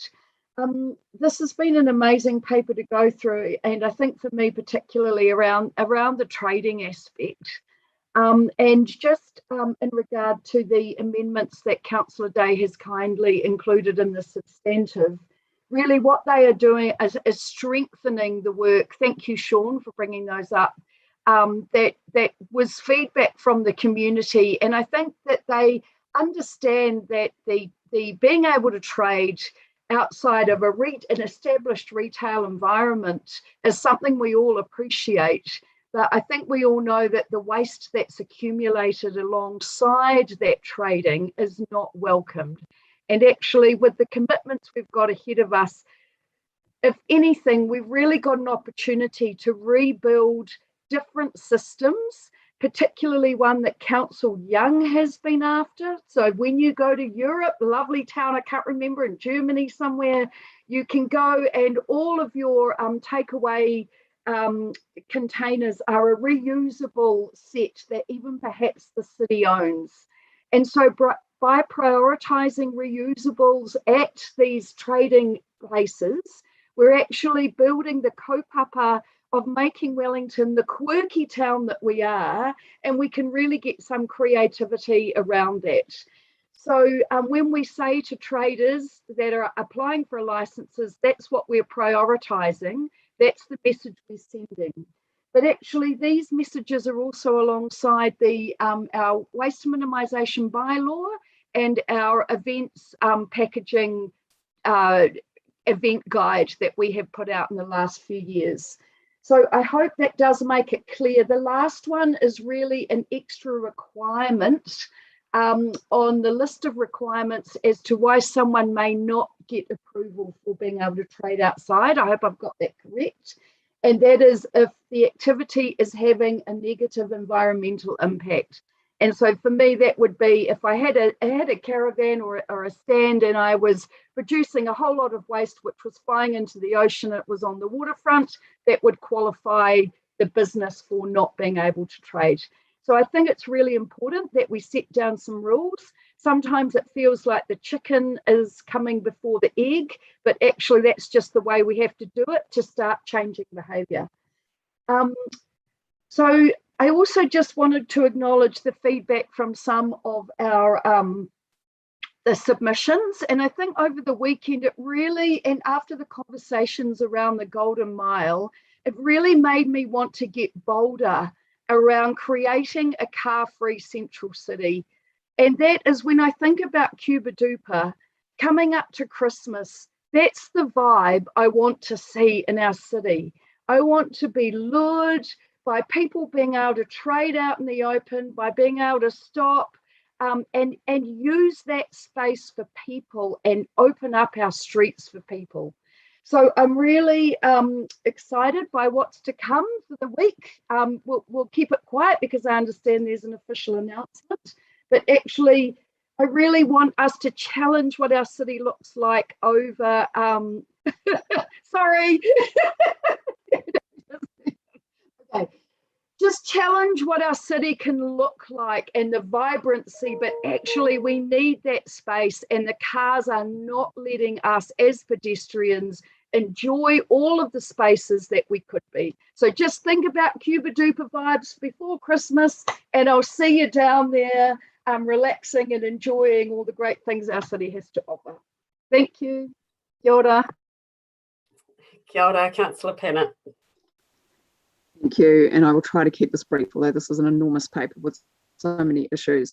I would also like to thank the officers and agree, Christine, your engagement with us was excellent, so thank you so much for that. It's an enormous amount of work, and it is always gratefully that we note that. So I think Mr. Lawson, his response to my question around the town belt, I have very strong concerns around that. But given that we're going up for consultation again, I will leave it there. I just think there are some activities which are not compatible with its purpose, which former Councillor Ritchie, the Mayor, many others, and I worked on with the community and Minister Robertson. So I think that does need some further discussion, and it was just a bit unfortunate that it got combined with this policy. It's just given it's not really about footpaths. So thank you for that. I do want to make a point about face-to-face fundraisers. Slightly complex there, but I do feel that actually they should not be able to solicit. I do feel that while I understand from the fundraising organisation that it is an effective way of raising funds, that it's not really appropriate to ask people or even put a bit of pressure, which has, I mean, I've personally experienced and I've seen other people as well, and to remember that charity, there is a lot of complexity in that space, but my view is that a lot of the charities that we might support should actually be funded through tax and rates, not through stopping people on the street and saying, that do you want to give money, when we all make decisions about how we donate. I'm not going to move an amendment around it. I don't want to take up the time, but I do want to indicate my strong concern that really charities doing this kind of work need to be very, very careful that they're not inadvertently putting pressure on people to donate when they may not wish to. Thank you, Councillor Matthews, for highlighting the good work that's being done around accessibility, just wanting to make sure that it's always talked about and that we, as well as the great work that's done behind the scenes, that it is always in every document so that it's very, very clear that we have that strong commitment. And I appreciate the officer's advice around what we're going to do to make sure that we retain that accessibility while making sure that there is enough place for people just to sit and enjoy the public space. I'm glad to hear that the Prostitutes Collective are happy enough with this work, because obviously it is important that sex workers' rights are protected. So just my last point that I want to make now is that I do have some concerns around the changing of the wording around when we talk about the natural environment. So the wording currently was about protection, but it was downgraded from my perspective. Actively recognising and supporting. Protecting is a much higher standard, and in my view, obviously, hopefully no one's surprised as an environmentalist, as a green, that actually protecting the natural environment is absolutely critical when we see so much damage every day right around the world, and as I said before, reaching crisis point. So Sean, sorry about this. I assure you that I haven't had much sleep this week. I've just sent you the amendment, and I'm not sure if it's worded exactly right, but it's just to indicate that given that staff have some time to, before this becomes operational, we'll just look at changing that from actively recognising and supporting to protect. I think, sorry, Councillor Penn, I think you hadn't sent it through to Sean. Yeah, I've just sent it. Sorry, I did miss him off the list. Apologies. Yeah, but I did send it through to Christine and Jeff. I do have a question for Christine around this, because obviously there was a reason why it was changed. From an educational perspective, recognising and responding is actually really powerful. And when you are, you're working with something and trying to do that. So I sort of can see that those words are actually really powerful. And I just want to understand why that was changed through the process, because to me it's actually, essentially it's active. It's saying we're going to do something. So Christine, are you still there? What was the reason behind the change? Kia ora. Yes, so the reason for the change was that officers felt that it wasn't the role of trading and event activities to protect the environment. It is the role of us to make sure that any trade and activity enhances the environment and that it doesn't cause any damage, but it can't actively protect. And so we felt that actively recognising and supporting achieved the objectives that we wanted to achieve, which was that any trading activity would not cause any damage, but it couldn't actively protect. Does that make sense? Yes, can I just ask a follow-up question to that? Can you hear me? Yes. I guess so. The issue possibly with having the word protect is that there could be an expectation that a provider has to go further. You know, like if you're a cafe, you could then insert that, or sort of think that might mean that they have to do more. They might have to plant. They might have to do, and so it could, that the interpretation could be quite complex. Would that be? That's correct. Meaning, okay. Are there any other questions around the wording? Councillor Pennant. Thanks. Sorry, Christine, I just wanted to clarify something. So one of the examples that you gave of an activity in the space was like a bike repair place. So would you see then that that was relevant, that a bike repair place in the space covered by this policy, where it did have an impact on the natural environment, should be thinking about how it protects it, given that, as we've discussed, cyclists want to protect the environment? Yeah, so to me, the wording actively recognise and support would achieve the same objective in terms of looking after and protecting the environment. But it's not their role, even though most of those operators do go out and care for the tracks and the surrounding environments. It is not the role of that operation to do that. They need to actively enhance and actively support that environment. So thank you. Looks like I've got a couple more questions. Deputy Mayor Free. Yeah, I guess I hadn't really thought about it until Councillor Pennant raised it, but I think the word support is very hard to define. So how do you, whereas protect is quite clear, you don't want to change it. You want to actually look after it as it is. Whereas support could almost be interpreted as, well, how could it be interpreted? I think it's a little bit too open for my liking.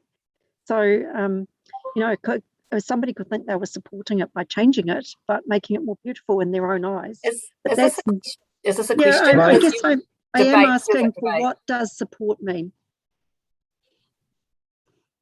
In this context, it means to not do any harm, and as you've seen, it's not just the natural environment, it's the urban, cultural and heritage environments. And basically it helps officers when we do receive applications to trade and activate, that we could assess the application based on its ability to support those environments. I guess to enhance the mana, it is. I think if we just go back to Councillor Day's example, that is pretty much the primary reason why the wording was changed. It is not the role of those activities to protect, but we felt that those activities could enhance and could recognise and support the environments. Okay, I might just jump in at that point. I think there's nuances and obviously in those words either way. Obviously, we don't want activities to harm the environment. I think everybody would agree with that. Does protect go set expectations beyond that? I'm not sure. I think we're probably reasonably relaxed around that. Yeah, we wouldn't be, I think that's Christine and the team have tried to find a way through that to say, look, when we're considering applications, we certainly will be taking into account their environmental impact, and we wouldn't want to be approving activities which are positively damaging the environment. So they should be, and we would actually prioritize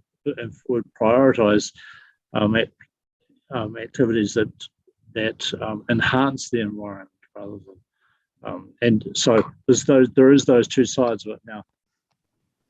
Protect, and yeah, good. That's a good point of debate for our councillors, I think.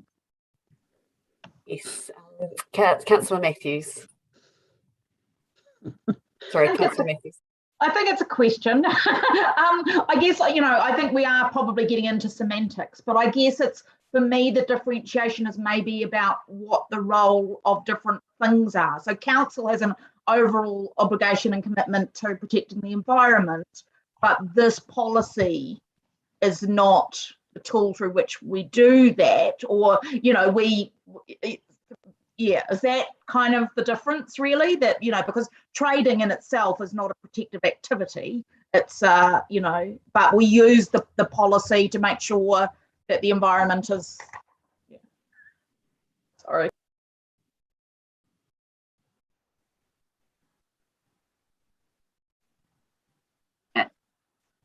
Did you want a response? I agree with what you've said. Okay, let's move on, Councillor Foon. Sorry.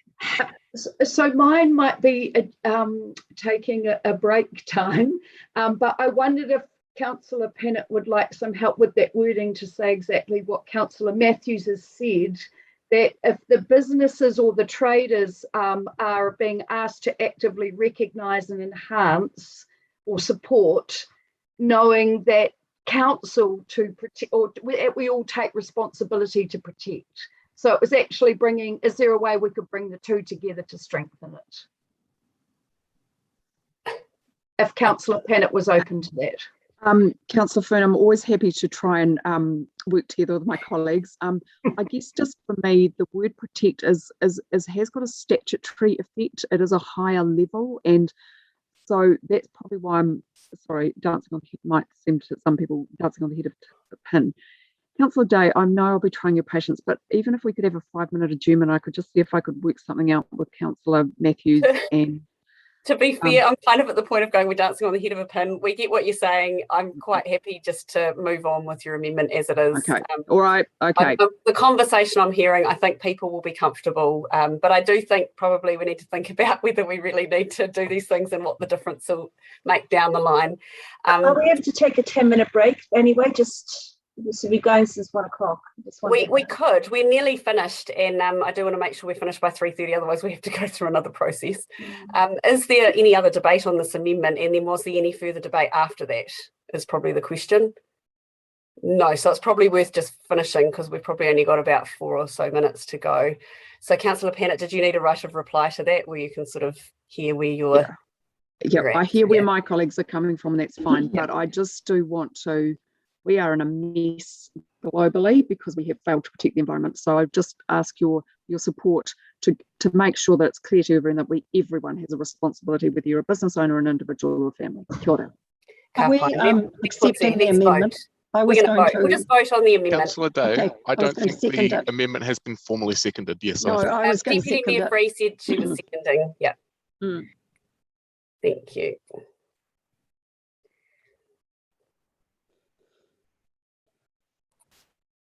Is everyone voting? What exactly are we voting on? You're voting on the amendment around protecting the environment rather than supporting. So can we have it up on screen, please? Is there debate?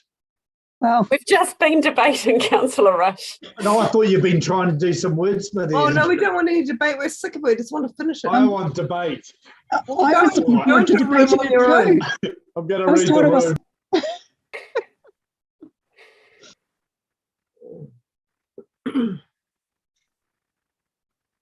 First time for everything, Sean.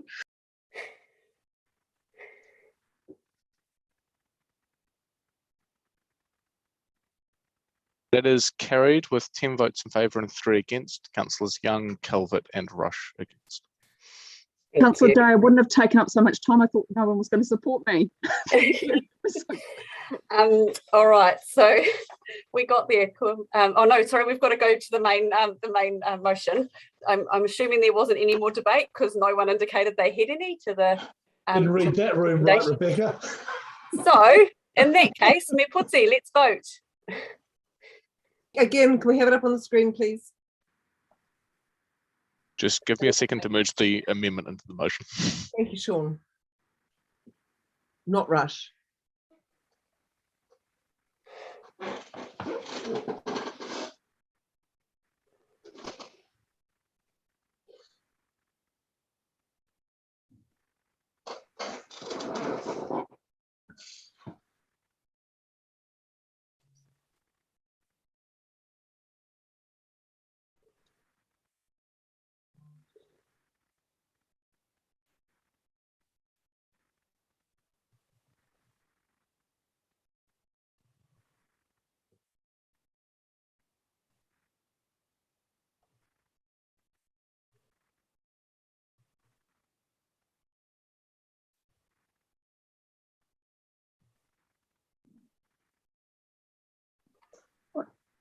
In the interest of moving along, I won't ask for any to be taken separately.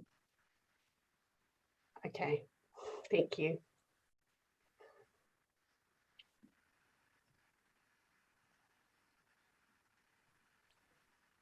That is carried unanimously. Thank you very much. All right, so kua mutu I tēnei hui. So we'll now finish with the closing karakia. Me karakia tātou. Unuhia, unuhia, unuhia ki te uru tapu nui. Kia wātia, kia mama, te ngākau, te tinana, te wairua, I te arataka tū. Koia rā I rongo, whakairia aki ki runga. Kia wātia, ai rā, kua wātia. Thank you so much, everybody, for your mahi today. Pretty amazing that we got through it all. Obviously, our load was lightened somewhat through the process, but thank you very much for your focus and for making sure that we got here and we finished half an hour early too, so that's even better. But I hope you all have a good afternoon. Kia pai tuahi ahi. So, Jill, there's nothing on Thursday now. No, not for this committee. You might have other things on, but yeah, enjoy that.